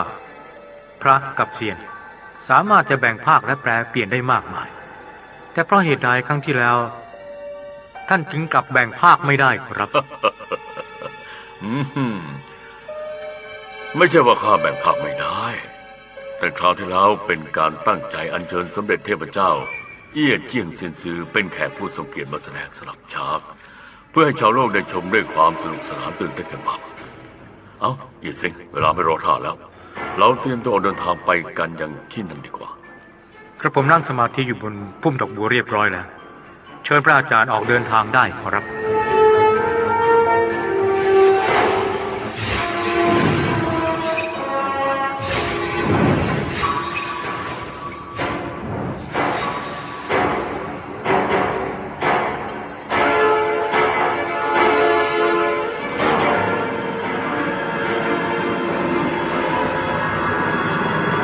ศาลาว่าการมหาโรหรือว่ามหานรกที่ห้าแล้วเอี้ยเสียงนิ่มลงจากพุ่มดอกบัว สมเด็จพระยายมองค์พระราชบุตรแห่งสวรรค์พร้อมด้วยข้าราชบริพารเสด็จมาให้การต้อนรับแล้วเจ้ารีบเดินล่วงหน้าขึ้นไปกราบถวายรับเสด็จโดยเร็ว กระผมขอกราบถวายสมเด็จพระยายมองค์ราชบุตรแห่งสวรรค์พร้อมข้าราชบริพารทุกพระองค์วันนี้กระผมกับพระอาจารย์เดินทางมายมโลกอีกครั้งเพื่อหาข้อมูลสำหรับพิมพ์นิพนธ์หนังสือและเพื่อมาขอพระราชทานข้อแนะนำจากพระองค์ด้วยขอรับ เอี้ยเสียงเซ็งลุกขึ้นแล้วเชิญตามสบายและต้อนรับเจ้าพร้อมกับขอถวายการต้อนรับสมเด็จพระจี้กุ๊กพระอรหันต์เจ้าผู้ยิ่งใหญ่เสด็จมาเป็นเกียรติยังศาลาว่าการแห่งนี้ด้วยความยินดีและขอเชิญท่านทั้งสองไปที่ห้องรับรองในศาลาว่าการมีเรื่องอะไรจะได้สนทนากันเนื่องด้วยอาตมากับศิษย์ได้รับพระราชบัญชาให้นิพนธ์หนังสือและเมื่อเดินทางมาศาลาว่าการที่5อันทรงเกียรติแห่งนี้เพิ่งจะนิพนธ์ได้เพียงครึ่งเดียวเท่านั้นอาตมาจึงขอความร่วมมือจากสมเด็จพระยายมเพื่อให้ภาระหน้าที่อันสำคัญยิ่งในครั้งนี้สำเร็จด้วยดีและเพื่อนำขึ้นทูลเกล้าถวายองค์พระผู้เป็นเจ้าแห่งสวรรค์ให้เป็นที่เสร็จสิ้นตามพระราชประสงค์สมเด็จพระจี้กุ๊กเรื่องที่ท่านกล่าวสำคัญมากเนื่องด้วยขณะนี้ที่โลกมนุษย์วิชาการแขนงต่างๆทางด้านวิทยาศาสตร์กำลังเฟื่องฟูแต่จิตใจของคนสมัยปัจจุบันไม่เหมือนกับคนในยุคก่อนๆศีลธรรมความประพฤตินับวันจะยิ่งเสื่อมทรามลงแต่ยังเคราะห์ดีที่มีเกาะไต้หวันซึ่งตั้งอยู่ในเขตชมพูทวีปเสมือนเป็นเกาะทิพย์ของชาวโลกและได้ก่อตั้งเปิดทำการเป็นสถานประทับทรงขึ้นมากมายทั้งนี้เป็นการประทับทรงเพื่อโปรดสัตว์โดยได้รับความร่วมมือจากมนุษย์และจากการนี้ช่วยให้ชาวโลกพ้นทุกภัยได้เป็นจำนวนไม่น้อยโดยเฉพาะอย่างยิ่งศาลาเซี่ยเฮงตึงแห่งนครไทจุงได้เปิดทำการประทับทรงเผยแพร่ธรรมะและวัฒนธรรมให้แก่ชาวโลกอย่างกว้างขวางโดยตลอดมานั้นก็ให้เกิดเป็นคุณประโยชน์แก่มนุษยชาติอย่างใหญ่หลวงนับว่าประสบความสำเร็จอันดียิ่งเรื่องนี้เป็นที่พอพระทัยสมเด็จเง็กเซียนฮ่องเต้ฉะนั้นจึงได้รับพระราชทานพระบรมราชโองการให้นิพนธ์หนังสือท่องขุมนรกเล่มนี้ขึ้นโดยให้หาข้อมูลจากมหานรกต่างๆทั้ง10 แห่งตลอดจนที่อื่นๆในยมโลกและเรื่องนี้ข้าได้รับพระราชสารคำสั่งเมื่อวันที่8เดือนกันยายนพุทธศักราช2519จึงทราบว่าศาลาเซี่ยเฮงตึงได้รับพระราชบัญชาให้ดำเนินการนิพนธ์หนังสือและจึงได้ตั้งใจรอท่านทั้งสองมานานแล้วเชิญที่ห้องรับรองแล้วจะได้สนทนากันกระผมขอขอบพระทัยสมเด็จพระยายมที่ประทานการต้อนรับเป็นอย่างดีสำหรับที่นอกบริเวณศาลาว่าการมีชาววิญญาณจำนวนมากและที่บนใบหน้าของแต่ละตนไม่มีสีเลือดเหลืออยู่เลยราวกับว่าต่างกำลังมีความหวาดกลัวบางยังหันหน้ามองมาทางนี้ด้วยขอรับสมเด็จพระยายมแห่งศาลาว่าการโรหรือว่ามหานรกที่5นี้ท่านมีประวัติเป็นที่ลึกหรือปรากฏอยู่ในโลกมนุษย์เมื่อสมัยโบราณและท่านเป็นผู้ทรงไว้ซึ่งความยุติธรรมอันสูงสุดในกระบวนการยุติธรรมการพิจารณาคดีเป็นไปอย่างเฉียบขาดเมื่อวิญญาณบาปได้รู้กิตติศัพท์จึงต่างมีความหวาดกลัวมากฉะนั้นเมื่อถูกควบคุมมาดำเนินคดีที่ศาลาว่าการแห่งนี้จึงถึงต้องกับอกสั่นขวัญแขวนกันทุกๆคนเชิญท่านทั้งสองเข้าไปที่ห้องรับรองก่อนขอขอบพระทัยขอรับเชิญท่านทั้งสองนั่งพักผ่อนตามสบายยมเทพผู้พิพากษาให้รีบจัดน้ำชาเซียนขึ้นถวาย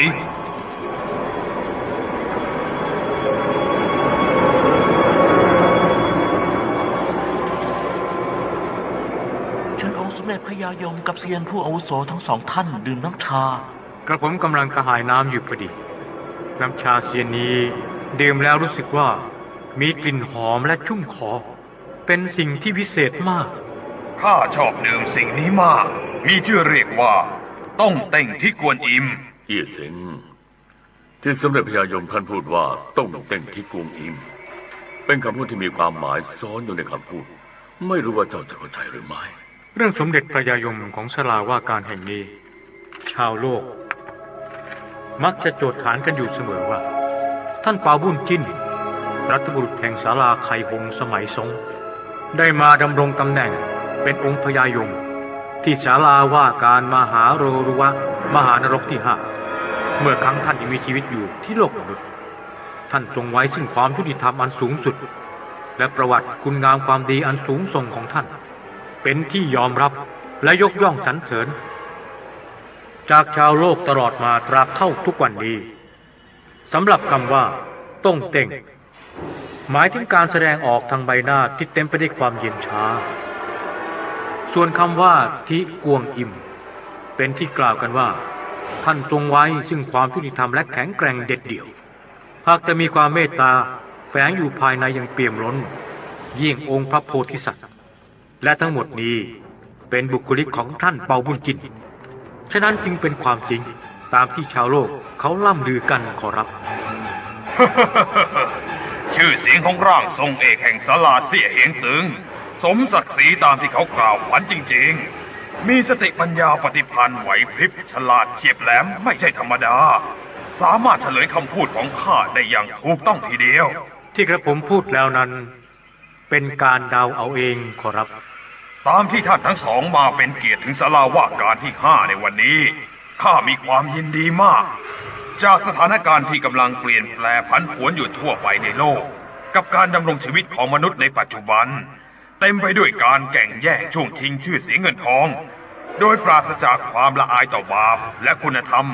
มีแต่โกหกมดเท็จหลอกลวงตลอดจนมุ่งร้ายซึ่งกันและกันเรื่องเช่นว่านี้มีให้เห็นได้ในทุกผลทุกแห่งนอกจากนี้บางประกอบธุรกิจการค้าที่ไม่ชอบด้วยศีลธรรมและจารีตประเพณีเพียงเพื่อให้ได้มาซึ่งเงินเช่นพวกที่ทำการค้าเกี่ยวกับกามโลกีอาศัยแอบแฝงอยู่ในสภาพของภัตตาคารร้านอาหารบ้างก็อยู่ในรูปแบบของร้านสถานเสริมสวยต่างๆคนจำพวกนี้ใช้แสงสีและสิ่งยั่วยวนทางกามารมณ์เป็นเครื่องล่อใจให้คนหลงไหลซึ่งจะมีให้เห็นได้อยู่ทั่วไปเรื่องนี้ทางการยมโลกมียมเทพคอยตรวจการอยู่ตลอดเวลาทั้งกลางวันและกลางคืนในแต่ละวันมีเรื่องทำลายศีลธรรมจารีตประเพณีจนยมเทพผู้ตรวจการไม่สามารถจะเขียนบรรยายลงไว้ในบันทึกทั้งหมดได้อย่างไรก็ตามมีคนไปเที่ยวหาเสพสุขในสถานเริงรมย์ที่ทำลายศีลธรรมและถึงแก่ความตายวิญญาณของคนจำพวกเสเพลเหล่านี้ขณะนี้ล้วนแต่ยังถูกคุมขังให้รับกรรมทรมานอยู่ในขุมนรกทั้งสิ้นเพราะการทำลายศีลธรรมและจารีตประเพณีเป็นการก่อกรรมบาปหนาอันมหันต์ยิ่งซึ่งจะต้องรับโทษสถานหนักฉะนั้นข้าจึงขอบอกฝากชาวโลกไว้ในที่นี้ด้วยว่าจงอย่าประกอบอาชีพทางกามารมณ์ไม่ว่าจะกระทำโดยตรงหรือทางอ้อมก็ตามมิฉะนั้นต้องไปสู่การเวียนเกิดเพื่อชดใช้หนี้กรรมติดต่อกันถึง3 ชาติยังไม่อาจใช้หนี้กรรมให้หมดไปได้โดยง่ายข้าดำรงตำแหน่งเป็นพญายมอยู่ที่ศาลาว่าการที่5และคงไว้ซึ่งความยุติธรรมโดยไม่เห็นแก่หน้าใครพวกวิญญาณบาปที่ต้องถูกส่งตัวมาดำเนินคดีที่ศาลาว่าการแห่งนี้แต่ละรายหน้าต้องถอดสีลงด้วยความกลัวเนื่องจากข้าพิจารณาคดีและพิพากษาตัดสินลงโทษด้วยความเฉียบขาดชาวโลกบางจำพวกถ้าไม่แก้ไขเปลี่ยนแปลงการกระทำตัวเสียใหม่โดยเร็วให้ประพฤติดีปฏิบัติชอบและกระทำแต่ในสิ่งที่ถูกต้องตามทำนองคลองธรรมมิฉะนั้นในวันข้างหน้าหากต้องมาถึงศาลาว่าการที่5ก็จะรู้เองและจะขอความปราณีจากข้าไม่ได้ที่ศาลาว่าการแห่งนี้มีชื่อเรียกว่าศาลาว่าการมหาโรรุวะมหานรกที่5ถ้าผู้ใดตกลงมาอยู่ในมหานรกแห่งนี้จะได้ยินแต่เสียงร้องโหยหวนร่ำไห้ด้วยความทุกขเวทนาเท่านั้นโดยเฉพาะอย่างยิ่งขุมนรกบริวารที่16เป็นขุมนรกประหารใจพวกชาวโลกที่ชั่วช้าป่าเถื่อนเช่นพวกใจอธรรมใจเหี้ยมเกรียมโหดร้ายจิตใจมีแต่ความเครียดแค้นพยาบาทใจที่มีแต่จงเกลียดจงชังผู้อื่นใจที่หมกมุ่นแต่กามารมณ์ใจที่มีแต่ความอิจฉาริษยาใจที่มีแต่ความลำเอียงไม่เที่ยงธรรมจิตใจที่มีแต่ความเห็นแก่ตัวใจดำอำมหิต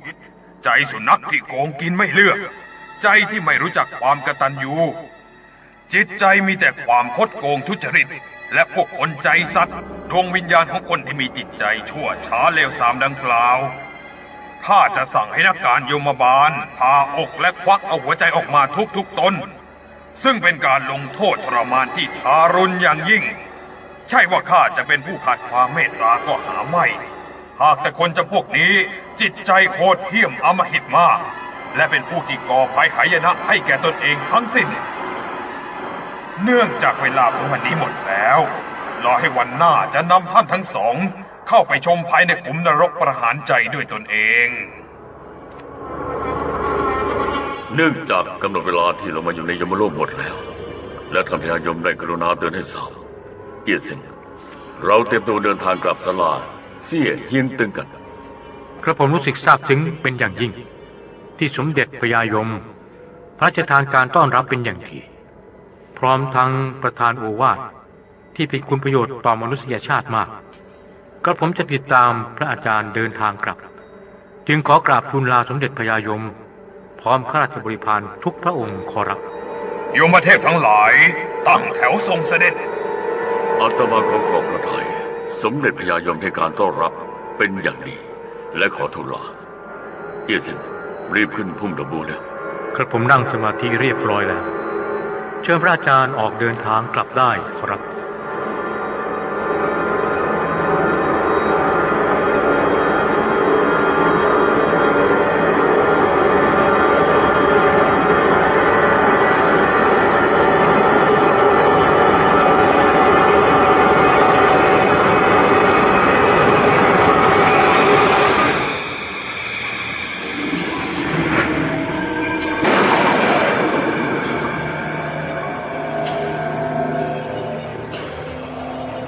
เอียสิง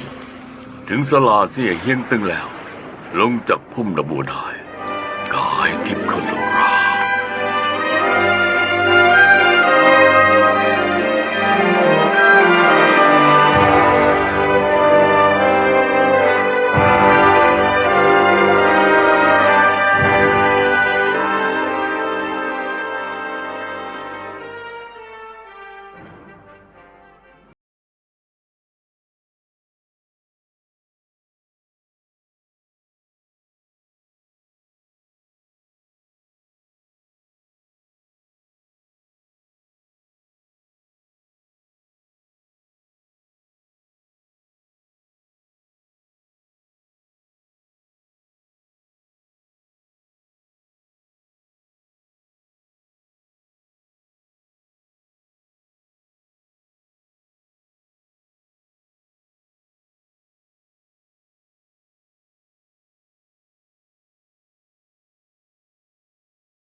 ไหลหลงต่างชาติมืดมนสิ้น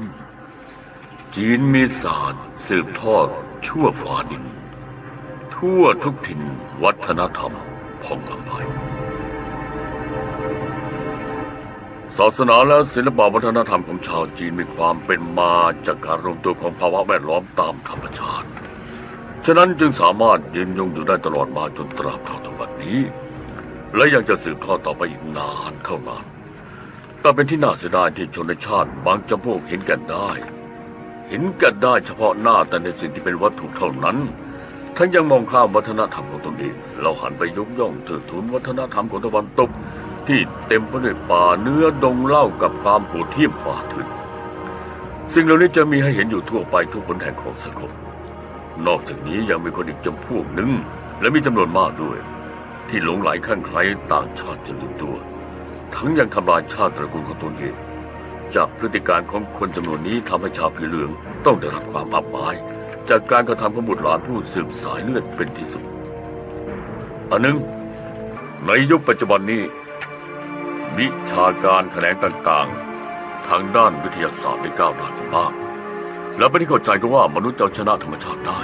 เช่นการทดลองพลังต่างๆถึงแม้จะมีความสามารถและทดลองระเบิดร้ายแรงด้วยก็ตามแต่นั่นก็เหมือนกับฟองคลื่นเล็กๆที่ผุดขึ้นจากท้องทะเลอันกว้างใหญ่ไพศาลเท่านั้น อย่างไรก็ตามการใช้เคมีวิทยาศาสตร์ทำลายธรรมชาติและอวดอ้างว่าเป็นผู้เอาชนะธรรมชาติได้กระนั้นเลยในที่สุดจะเป็นการก่อภัยพิบัติให้แก่ตนเองเพราะหากมนุษย์ต้องแยกออกจากธรรมชาติจะทำให้การดำรงชีวิตความเป็นอยู่ผิดปกติไปฉะนั้นผู้ที่ยังมีเลือดและลมหายใจของความเป็นมนุษย์หลงเหลืออยู่ก่อนที่จะลงมือทำลายธรรมชาติจงได้ไขครวญให้ถูกต้องซะก่อนเอียสิงวันนี้เราจะเดินทางไปยมโลกเตรียมตัวขึ้นพุ่มดอกบัวขอรับกระผมนั่งสมาธิเรียบร้อยแล้วเชิญพระอาจารย์ออกเดินทางได้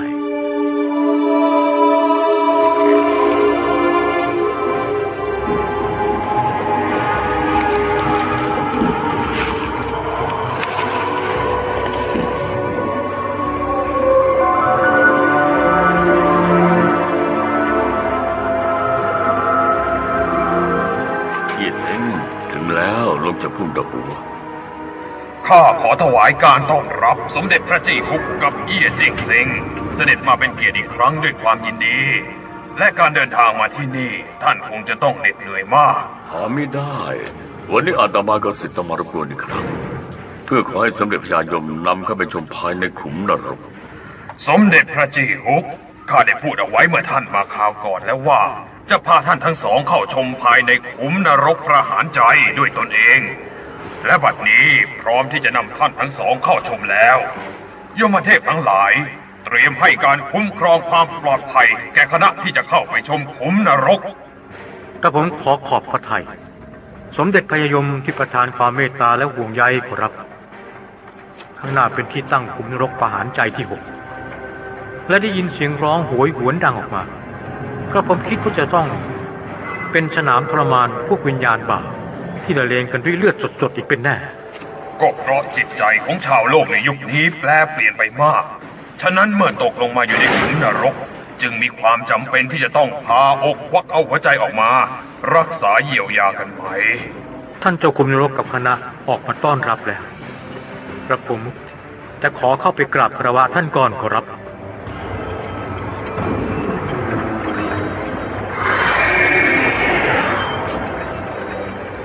ข้าขอถวายการต้อนรับองค์สมเด็จพระยายมกับพระจี้ฮุกและเอี้ยเซียงเซ็งเสด็จมาเป็นเกียรติด้วยความยินดีเนื่องจากได้รับสารแจ้งมาจึงทราบว่าเอี้ยเซียงเซ็งแห่งศาลาเซี่ยเฮียงตึงที่นครไทจุงกับสมเด็จองค์พระอรหันต์เจ้าจี้กงอั่วฮุกแห่งภพสุขาวดีจะเสด็จลงมาโปรดที่ขุมนรกในวันนี้จึงได้เตรียมการถวายรับเสด็จไว้และในการนี้หากต้องบกพร่องด้วยประการใดแล้วขอได้โปรดประทานอภัยเจ้าขุมนรกจากคำกล่าวต้อนรับของท่านเป็นการยกย่องมากที่กระผมเดินทางมาในวันนี้เป็นการติดตามพระอาจารย์มายังขุมนรกอันทรงเกียรติแห่งท่านและมาเพื่อการนิพนธ์หนังสือท่องขุมนรกจึงขอได้โปรดชี้นำข้อมูลที่เป็นคุณประโยชน์แก่ชาวโลกด้วยขอรับโยมเทพเปิดประตูโดยเร็วเปิดประตูตามพระบัญชาแล้วเชิญเสด็จได้พวกวิญญาณบาปต่างส่งเสียงร้องระงมด้วยความทุกขเวทนาจนแทบจะทนฟังไม่ไหว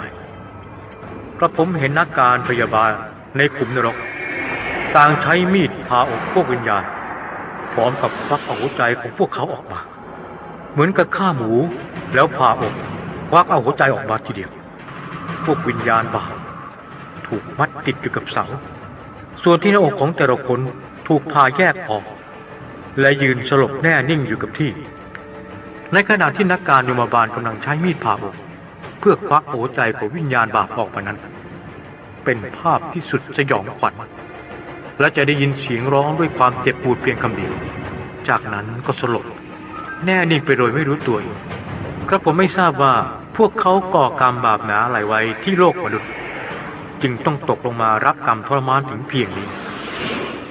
เขาจะใช้น้ำคืนวิญญาณสาดลงไปบนร่างของเขาเพื่อให้กลับเป็นร่างวิญญาณและมีสติดังเดิม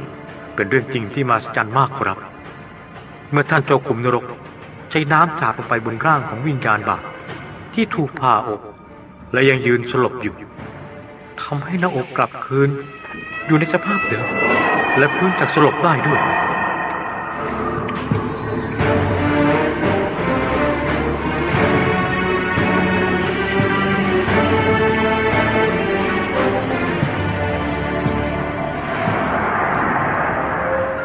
ข้าจะนำวิญญาณบาปออกมาอีก2-3 ตน ให้บอกเล่าเพื่อยืนยันพฤติการก่อกรรมชั่วของพวกเขาด้วยตนเอง ให้วิญญาณบาปฟังคำสั่ง พระสงฆ์รูปนี้คือสมเด็จองค์พระอรหันต์เจ้า จี้กงโอฮุก กับชาวโลกจากนครไทจุง แห่งศาลาเสี่ยเฮียงตึง ชื่อนายเอี้ยเซี่ยงเซ็ง เนื่องด้วยวันนี้ท่านได้รับพระราชบัญชา ให้เดินทางมาสัมภาษณ์วิญญาณบาปในยมโลก ฉะนั้นเจ้าก่อกรรมบาปหนาชั่วช้าอะไรไว้ที่โลกมนุษย์ ให้บอกเล่าตามความเป็นจริงโดยเร็ว เจ้าจะพูดปดและขัดคำสั่งข้าไม่ได้ เพราะจะนำคำสารภาพของเจ้าไปเป็นข้อมูลสำหรับนิพนธ์หนังสือธรรมะ เพื่อให้การอบรมเตือนใจแก่ชาวโลก สมเด็จพญายม เรื่องเนี้ยท่านจะลดการลงโทษให้ข้าบ้างได้ไหม เจ้าต้องเล่าเรื่องตามความจริงก่อน แล้วข้าจะพิจารณาเอง ข้าจะเล่าให้ฟังก่อนก็ได้ เมื่อข้ายังมีชีวิตอยู่ที่โลกมนุษย์ ขณะที่เป็นนักศึกษาอยู่ในมหาวิทยาลัยนั้น ได้รับการอบรมจากแนวความคิดที่แปลกใหม่ทำให้หลงไหลคลั่งไคล้วัฒนธรรมต่างชาติ แล้วก็มีอาจารย์ท่านหนึ่งเป็นนักสอนศาสนาท่านชี้ชวนให้ข้าเชื่อและเข้านับถือลัทธิศาสนาคริสต์เพราะไม่เพียงแต่จะได้เรียนรู้ภาษาอังกฤษให้สูงยิ่งขึ้นเท่านั้นแต่ยังมีโอกาสที่จะได้เดินทางไปต่างประเทศอีกด้วยเรื่องนี้ข้าได้ใคร่ครวญถึงการสร้างอนาคตแล้วเห็นว่าเป็นการก้าวหน้าที่ดีทางหนึ่งดังนั้นข้าจึงรับปากกับอาจารย์ผู้ชี้ชวนด้วยความเต็มใจหลังจากนั้นถ้ามีเวลาว่างข้ามักจะไปฟังบาทหลวงเทศนาธรรมที่โบสถ์กับเรียนภาษาอังกฤษฉะนั้นชาวศาสนิกชนที่เชื่อลัทธิของอาจารย์จึงมีการแต่งกายเหมือนกับคนทันสมัยและก็ส่วนใหญ่จะเป็นเพื่อนหนุ่มสาวรุ่นราวคราวเดียวกันการที่ข้าอยู่ในภาวะแวดล้อมเช่นนี้ประการแรกทำให้ได้ความรู้เพิ่มเติมและประการต่อมาได้คบหาเพื่อนฝูงมากขึ้นนอกจากนี้ยังมีการจัดชุมนุมพบปะสังสรรค์กันอยู่เสมอซึ่งเหมือนกับเป็นสมาคมเยาวชนของคนหมู่คณะหนึ่งเมื่อข้าได้รับศีลล้างบาปแล้วจึงคิดว่าที่บ้านของข้าเนี่ยยังมีการไหว้เจ้าบูชาพระอยู่ซึ่งไม่เหมาะสมกับสมัยนิยมเพราะเป็นการกราบไหว้บูชารูปวัตถุด้วยความหลงเชื่ออย่างงมงายฉะนั้นเมื่อข้ากลับบ้านในฤดูปิดภาคเรียนจึงตัดสินใจเปลี่ยนลัทธิความเชื่อทางศาสนาในบ้านด้วยการพูดกับพ่อแม่ข้าว่าให้รีบเลิกกราบไหว้บูชารูปวัตถุเสียโดยเร็วพร้อมกับได้อ้างเหตุผลดังกล่าวแล้วแต่พ่อแม่ของข้าเนี่ยยึดมั่นเชื่อถือสิ่งที่สืบทอดจากบรรพบุรุษตลอดมาอย่างลึกซึ้งไม่ยอมรับข้อเสนอของข้าเป็นเหตุให้ข้าเกิดบันดาลโทสะจึงเอาป้ายชื่อของบรรพบุรุษที่ตั้งบูชาอยู่ในบ้านออกไปโยนทิ้งเมื่อพ่อแม่เห็นข้ากระทำเช่นนั้นท่านโกรธมากถึงกับใช้ม้านั่งไล่ฟาดตีข้าอย่างรุนแรงเรื่องนี้ข้าสะเทือนใจมากจึงไม่ยอมกลับบ้านอีกตั้งแต่นั้นตลอดมาเมื่อข้าจบการศึกษาแล้วจึงติดตามบาทหลวงออกไปเผยแพร่และเทศนาธรรมในที่ต่างๆทั่วไปและได้มีหน้าที่การงานทำอยู่ในสมาคมสอนศาสนาต่อมาอีกไม่นานข้าประสบอุบัติเหตุทางรถยนต์จนถึงแก่ชีวิตและขณะที่กำลังสิ้นใจนั้นพระผู้เป็นเจ้าของข้าองค์พระเยซูแห่งคริสต์ศาสนามิได้เสด็จมารับไปสู่วิมานสวรรค์แต่กลับต้องถูกผีร้าย2 ตนจับกุมตัวข้าตรงมายังขุมนรกจากนั้นสมเด็จพญายมจึงพิพากษาตัดสินลงโทษให้ข้าตกลงมาอยู่ในขุมนรกประหารใจตลอดมาจนทุกวันนี้เรื่องของข้าพูดหมดแล้วล่ะขอให้พญายมได้โปรดเมตตาลดโทษแก่ข้าด้วยเถิดเรื่องของการเชื่อลัทธิศาสนาแท้จริงแล้วไม่มีการแบ่งแยกชาติภาษาและดินแดนทุกศาสนาล้วนแต่ให้ความเชื่อถือได้ทั้งนั้น แต่ว่าเจ้าลืมรากเหง้าต้นกำเนิดของสายเลือดบังอาจทำลายป้ายชื่อบรรพบุรุษที่ตั้งไว้สำหรับกราบไหว้บูชาจากพฤติการเชื่อลัทธิศาสนาอย่างเจ้านี้แล้วจะไปอบรมสั่งสอนปลูกฝังให้คนรู้จักกตัญญูกตเวทีและบาปบุญคุณโทษได้อย่างไร ถึงแม้ผู้สอนศาสนาจะพูดว่ารูปวัตถุเป็นสิ่งที่ไม่ควรกราบไหว้ก็ตามเรื่องนี้พระเจ้าไม่เข้าใจหลักของธรรมะซึ่งเป็นหลักความจริงดังเช่นไม้กางเขนกับพระคัมภีร์และบาทหลวงก็เป็นรูปวัตถุเช่นเดียวกันแต่เพราะอะไรเจ้าจึงเชื่อถือและกราบไหว้บูชาได้อย่างไรก็ตามนอกจากรูปวัตถุดังกล่าวแล้วยังจะให้เจ้ามองโลกด้วยความว่างเปล่าและมีแต่สิ่งแปลกปลอมทั้งสิ้นฉะนั้นจงอย่าละโมบเสพสุขจากรูปรสกลิ่นเสียงและสัมผัสแต่จงเสริมสร้างความเชื่อลัทธิศาสนาให้ถูกต้องการที่ไม่ให้กราบไหว้บูชารูปวัตถุนั้นก็เพราะจะให้มีความเชื่อในลัทธิศาสนาอย่างลึกซึ้งด้วยจิตใจเพื่อจะได้อยู่เป็นนิรันดร์หากแต่เจ้าเข้าใจความหมายของคำว่าไม่ให้กราบไหว้บูชารูปวัตถุจากผู้สอนศาสนานั้นผิดไปสำหรับเรื่องที่เจ้าทำลายป้ายชื่อบรรพบุรุษนั้นซึ่งเหมือนกับเป็นการกระทำที่ตัดขาดจากความดีของต้นตระกูลข้าจะถามเจ้าว่าร่างสังขารของเจ้ามาจากไหนและเจ้าใช้ชื่อสกุลว่าอะไรล้วนแต่บรรพบุรุษเป็นผู้ประทานให้ไม่ใช่หรือเจ้าจะรู้หรือไม่ว่าที่เบื้องบนมีพระผู้เป็นเจ้าแห่งสวรรค์ทรงเป็นพระเจ้าองค์ใหญ่ส่วนภายในครอบครัวมีบรรพบุรุษเป็นพระเจ้าองค์เล็กเจ้าไม่เพียงแต่ลืมรากเหง้าที่มาของตัวเองเท่านั้นมิหนำซ้ำยังทำลายเสียอีกพฤติการเช่นนี้ไม่ใช่เป็นความมุ่งหมายขององค์พระเยซูเจ้าเพราะฉะนั้นสวรรค์จึงไม่ต้อนรับและจะมีก็เพียงทางเดียวเท่านั้นคือต้องตกลงมาอยู่ในขุมนรกตามที่เจ้าพูดมาแล้วนั้นเป็นความจริงพอที่จะเป็นตัวอย่างข้อเตือนใจแก่ชาวโลกได้ข้าลดโทษให้เจ้า2 เดือนต่อเมื่อพ้นกำหนดโทษแล้วจะปล่อยให้เจ้าไปสู่การเวียนเกิดอยู่ภายใน6 ทวารอีกต่อไปการเชื่อลัทธิศาสนาก็เป็นเครื่องกล่อมเกลานิสัยจิตใจและประพฤติตนให้อยู่ในกรอบข่ายของศีลธรรมหาใช้ก่อความยุ่งยากใส่ตัวโดยการกล่าวหาใส่ร้ายซึ่งกันและกันถ้ายังอวดอ้างตนเองเรื่องนี้ตามกฎพระยาแห่งสวรรค์กำหนดไว้แน่นอนว่าการกล่าวหาให้ร้ายศาสนาอื่นและอวดอ้างลัทธิความเชื่อทางศาสนาของตนให้สูงส่งนั้น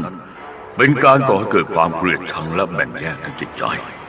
ซึ่งปราศจากความเมตตากรุณาและรักใคร่ปราณีจึงไม่สมควรที่จะให้เป็นผู้ปลูกฝังลัทธิความเชื่อทางศาสนาแก่ชาวโลกแต่ถ้าคนจำพวกนี้เป็นผู้ปลูกฝังลัทธิความเชื่อทางศาสนาแล้วสิ่งศักดิ์สิทธิ์ย่อมจะต้องมีจิตใจลำเอียงอย่างแน่นอนเพราะถ้าใช้ความช่วยเหลือคุ้มครองแก่ใครจะต้องดูให้รู้ก่อนว่าผู้นั้นอยู่ในลัทธิศาสนาใดถ้าหากว่าต้องเป็นไปเช่นนี้สิ่งศักดิ์สิทธิ์และพระอริยเจ้าทั้งหลายก็จะต้องเกิดกรณีพิพาทกันจนปั่นป่วนวุ่นวายและวิมานสวรรค์นั่นล่ะจะไม่ต้องกลับกลายเป็นสนามรบไปเลยแล้วจะมายกย่องเทิดทูนพบสุขาวดีว่ามีแต่ความบรมสุขได้ยังไงสำหรับวันนี้หมดเวลาแล้วนะวันหน้าจะมาขอเข้าชมใหม่เอียเสร็จเตรียมตัวเดินทางกลับศาลาเสี่ยเฮียงตึงโยมเทพทั้งหลายตั้งแถวทรงเสด็จเนื่องจากเวลาหมดแล้วจะอยู่ต่อไปอีกไม่ได้ขอขอบพระทัยสมเด็จพระยายงพร้อมเซียนผู้อาวุโสกับเจ้าขุนนรกและคณะทุกท่านที่เมตตานำเข้าชมและชี้แนะสิ่งที่เป็นคุณประโยชน์แก่ชาวโลกมากและกระผมขอกราบทูลลาไปก่อนขอรับเอียซึงรีบขึ้นพุ่มดอกบัวกระผมนั่งสมาธิเรียบร้อยแล้วเชิญพระอาจารย์ออกเดินทางกลับได้ขอรับ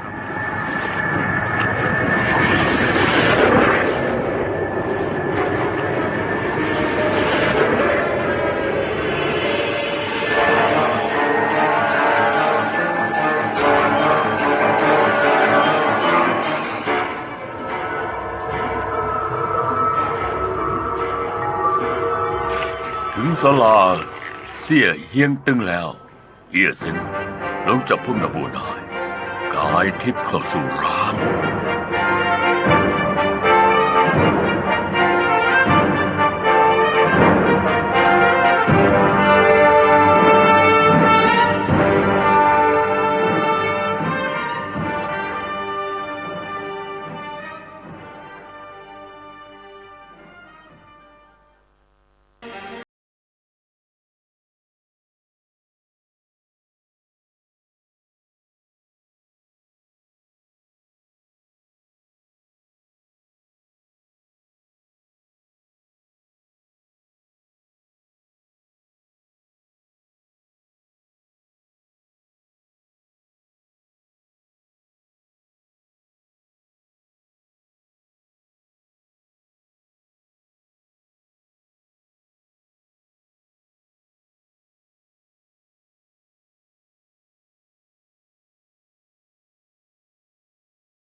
เบาปัญญาแต่อิจฉาผู้เก่งกว่าทั้งกล่าวหาให้ร้ายคนลับหลังพวกอำมหิตกรรมสนองสุดจริงจังประหารทั้งหัวใจร้องไอ้อี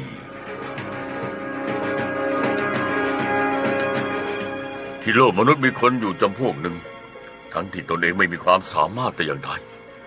ครั้นเห็นคนอื่นเขามีผลงานแสดงออกที่เหนือกว่าภายในจิตใจจะเกิดความอิจฉาขึ้นทันที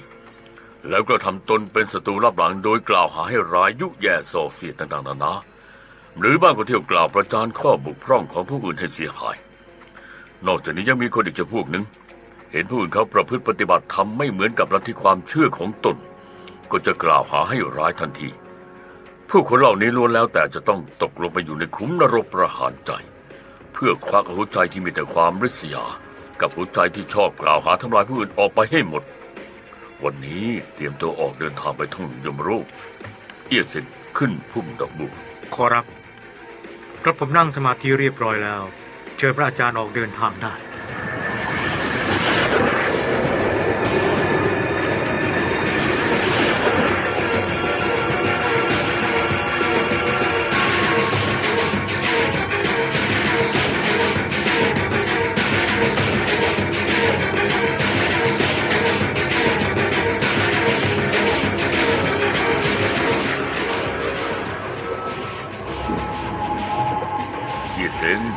ถึงแล้วลงจากพุ่มดอกบัว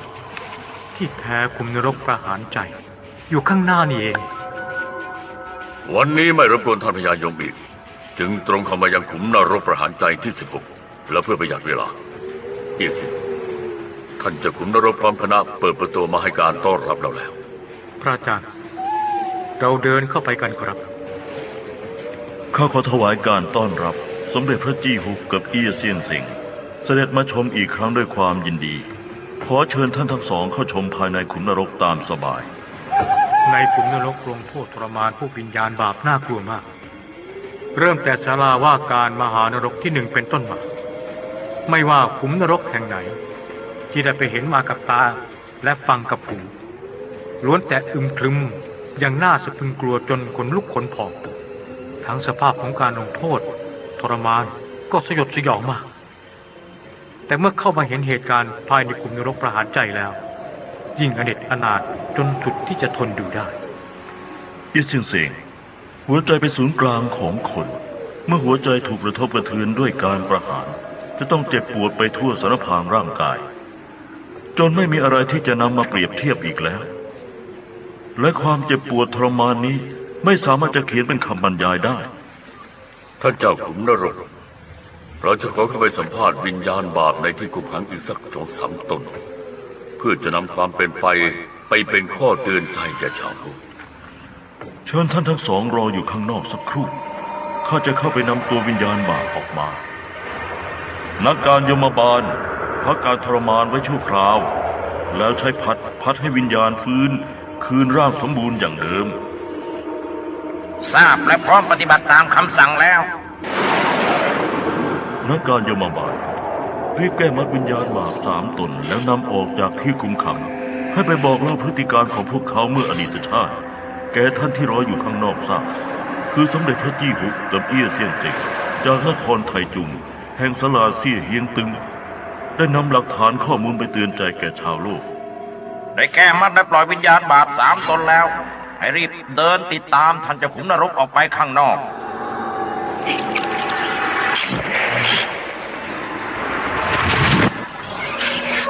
เจ้าวิญญาณบาปทั้ง3ฟังคำสั่งข้าพระสงฆ์รูปนี้คือสมเด็จพระจี้กงผู้เป็นพระอาจารย์กับชาวโลกจากศาลาเซี่ยเฮียงตึงนายเอี้ยเซียนเซ็งผู้เป็นศิษย์ท่านทั้งสองได้รับพระราชบัญชาให้เดินทางมายังยมโลกเพื่อหาข้อมูลสร้างหนังสือฉะนั้นจึงให้พวกเจ้าเล่าเรื่องที่ก่อกรรมบาปหนาเมื่ออดีตชาติตามความเป็นจริงโดยเร็วท่านจะได้นำเรื่องไปเป็นข้อมูลเขียนลงไว้ในหนังสือธรรมะสำหรับอบรมเตือนใจแก่ชาวโลกเมื่ออดีตชาติข้ามีอาชีพรับราชการเนื่องจากการปฏิบัติหน้าที่ของข้ามีผลงานไม่สู้จะดีนักแต่เมื่อเห็นเพื่อนร่วมงานได้เลื่อนตำแหน่งหน้าที่ก้าวหน้าขึ้นจิตใจของข้าจะเกิดความริษยาและโกรธแค้นเพราะข้าเข้าใจว่าหัวหน้าลำเอียงไม่ยุติธรรมจึงเป็นเหตุทำให้คิดอยากแก้แค้นจากนั้นจึงมักจะหาโอกาสกลั่นแกล้งด้วยการสร้างเรื่องเท็จฟ้องผู้บังคับบัญชาหน่วยเหนือให้ทำการตรวจสอบหัวหน้าอยู่เสมอโดยแกล้งใส่ความกล่าวหาว่าหัวหน้าทำรายงานเท็จและยังอาศัยตำแหน่งหน้าที่ช่อราชบังหลวงทั้งนี้เพื่อจะให้ร้ายแก่เขาสำหรับเรื่องของข้าก็มีเพียงเท่านี้ต่อมาเมื่อ4 ปีที่แล้วข้าป่วยเป็นโรคมะเร็งตับและถึงแก่ความตายดวงวิญญาณของข้าต้องถูกยมทูตจับกุมและควบคุมตรงไปยังขุมนรกทันทีพร้อมกับนำตัวไปตรวจพิสูจน์ที่สถานกระจกส่องกรรมมีภาพปรากฏแสดงเป็นหลักฐานให้เห็นว่าเมื่ออดีตชาติของข้ากลั่นแกล้งใส่ร้ายความผู้ร่วมงานจากนั้นจงส่งตัวมายังศาลาว่าการมหาโรรุวะมหานรกที่5สมเด็จเซียมหล่ออ้วงทรงเป็นองค์พญายมและเป็นผู้ดำเนินคดีท่านกล่าวว่าเจ้าขาดความสามารถในการปฏิบัติหน้าที่แต่ยังไม่ระวังรักษาเจียมตัวและตรวจสอบแก้ไขข้อบกพร่องของตนเองกลับไปอิจฉาผู้ที่มีสติปัญญาความสามารถเหนือกว่าทั้งยังมีการไตร่ตรองให้ร้ายแก่ผู้อื่นจิตใจของเจ้าโหดเหี้ยมอำมหิตยิ่งนักแล้วท่านจึงพิพากษาตัดสินลงโทษให้ข้าตกลงมารับกรรมทรมานอยู่ในขุมนรกแห่งนี้ตั้งแต่นั้นเป็นต้นมาข้าต้องถูกนักการยมบาลใช้มีดผ่าอกควักเอาหัวใจออกตลอดเวลาทั้งกลางวันและกลางคืนครั้งแล้วครั้งเล่าต้องทนทุกข์ทรมานเจ็บปวดรวดร้าวสาหัสสากันเมื่อยังมีชีวิตอยู่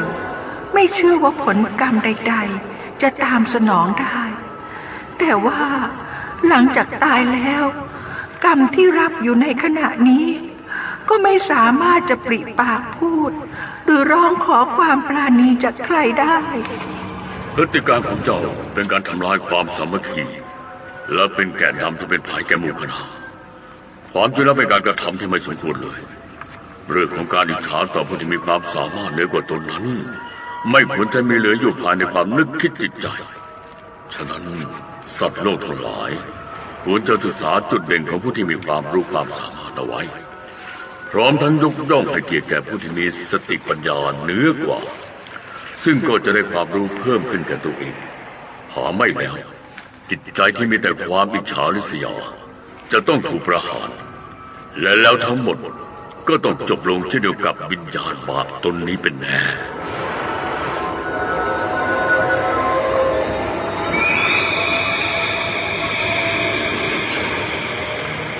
เจ้าวิญญาณบาปตนที่2เมื่ออดีตชาติเจ้าก่อกรรมบาปหนาใดไว้ขอให้เจ้าจงเล่าตามความจริงให้เอี้ยเซียนเซ็งทราบ เมื่ออดีตชาตินั้นข้าเป็นชาวพุทธปฏิบัติธรรมอยู่ที่บ้านเนื่องจากได้ศึกษาหนังสือธรรมะแล้วไม่น้อยข้าจึงคิดว่านอกจากพระพุทธองค์แล้วล้วนแต่เป็นศาสดาเถื่อนนอกศาสนาทั้งสิ้นถ้าพบกับผู้นับถือศาสนาอื่นข้าก็จะมองเขาด้วยอาการดูถูกเหยียดหยามดังเช่นผู้ที่ยึดถือลัทธิความเชื่อทางศาสนาเต่าข้าจะพูดกับเขาทันทีว่าสิ่งที่ท่านกราบไหว้บูชานั้นน่ะเป็นสิ่งที่นอกศาสนาและเป็นผีวิญญาณชั้นต่ำไม่สามารถจะช่วยให้พ้นทุกข์ได้นอกจากนี้ยังมีคนเอาหนังสือสวดมนต์กับคำสอนธรรมะจากศาลาประทับทรงมาให้อ่านเพื่อศึกษาข้าไม่สนใจแล้วก็ยังพูดอีกว่าการประทับทรงเขียนคำสอนธรรมะนั้นเป็นพูดผีวิญญาณของพวกมารร้ายเข้าสิงสู่อยู่ในตัวฉะนั้นอย่าได้เชื่อถือลัทธิศาสนาของมารร้ายแต่ยังไงก็ตามเถอะตลอดชีวิตของข้ามักจะกล่าวหาให้ร้ายศาสนาอื่นอยู่เสมอซึ่งมีความสามารถเรื่องนี้เป็นพิเศษทั้งนี้พอเข้าใจด้วยตัวเองว่าเป็นผู้รู้ธรรมะในพุทธศาสนาถึงขั้นสูงสุดแล้วก็ไม่มีใครจะเปรียบได้ข้าไม่เคยนึกคิดมาก่อนเลยว่าหลังจากที่หมดอายุขัยแล้วจะไม่พบทางไปนิพพานแต่กลับต้องตรงมาขุมนรกเพราะขณะที่ตายนั้น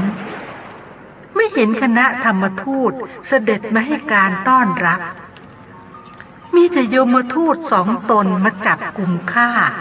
มาเข้าขุมนรกแล้วก็ถูกนำตัวขึ้นดำเนินคดีที่ศาลาว่าการที่5เรื่องนี้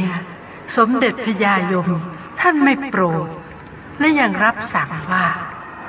พฤติการของเจ้าขัดต่อหลักธรรมของพระพุทธองค์จิตใจของเจ้าไม่มีความเมตตาเลยแม้แต่น้อยถึงแม้เจ้าจะถือศีลปฏิบัติธรรมแต่จิตใจมีแต่ความเกลียดโกรธแค้นเป็นอารมณ์เที่ยวก่อกวนกล่าวหาให้ร้ายศาสนาอื่นโดยมิชอบ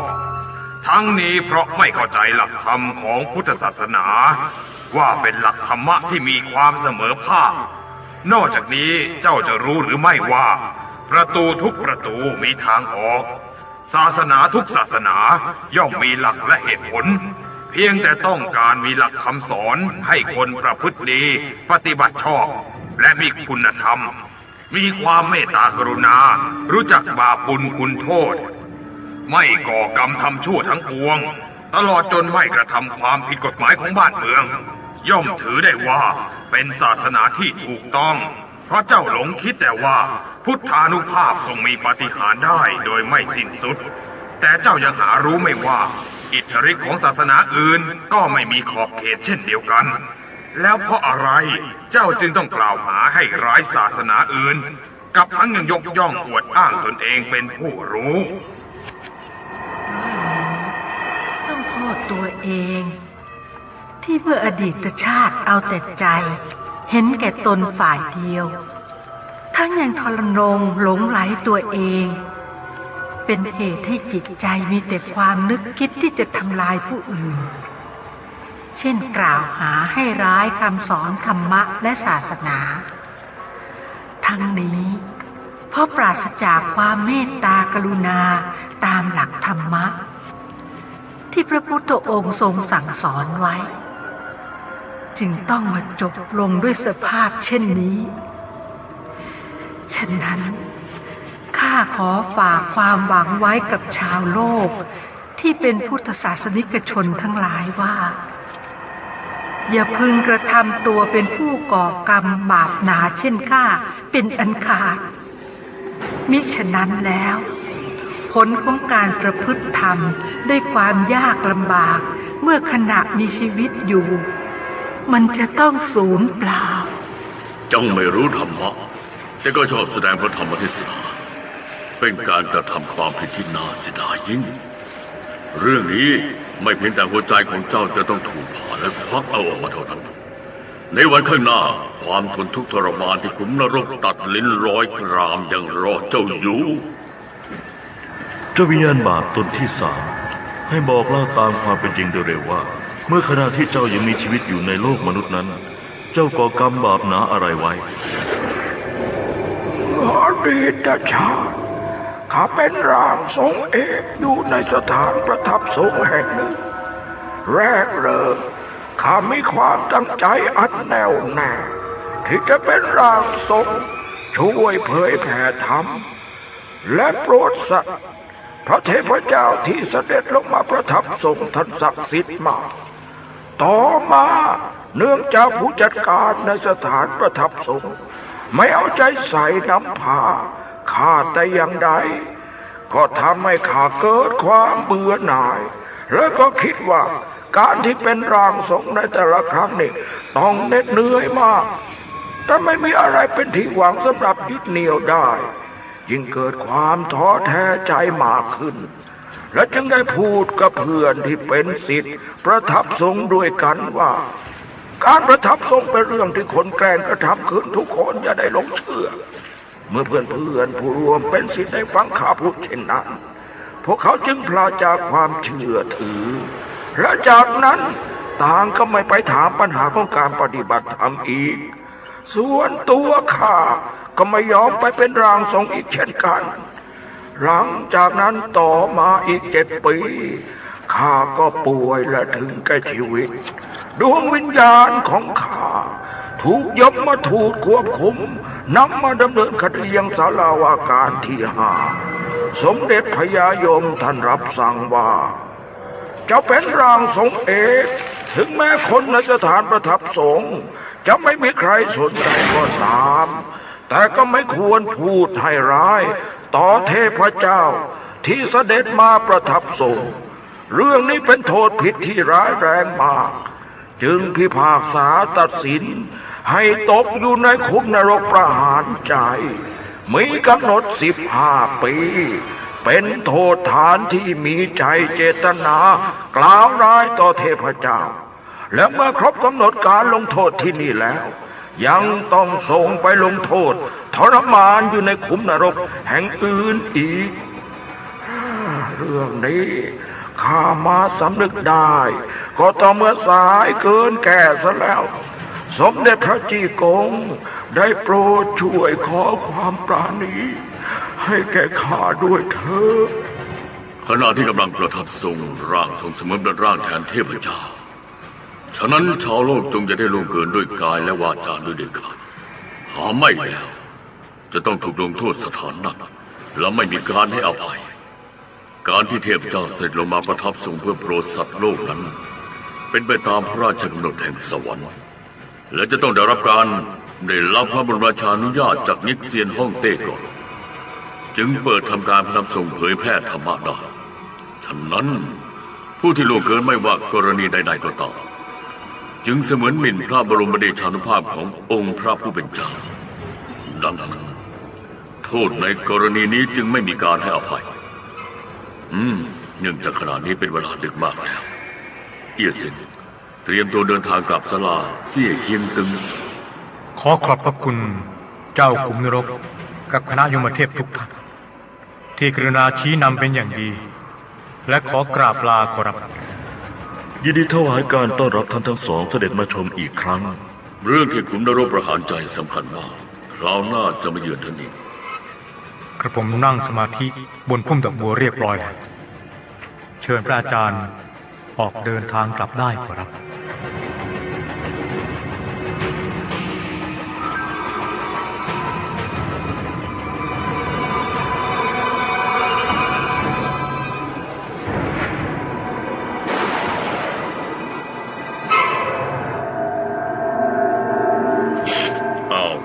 ศาลาเซี่ยเฮียงตึงแล้วเอี้ยซินลงจากพุ่มดอกบัวได้กายทิพย์เข้าสู่ร่าง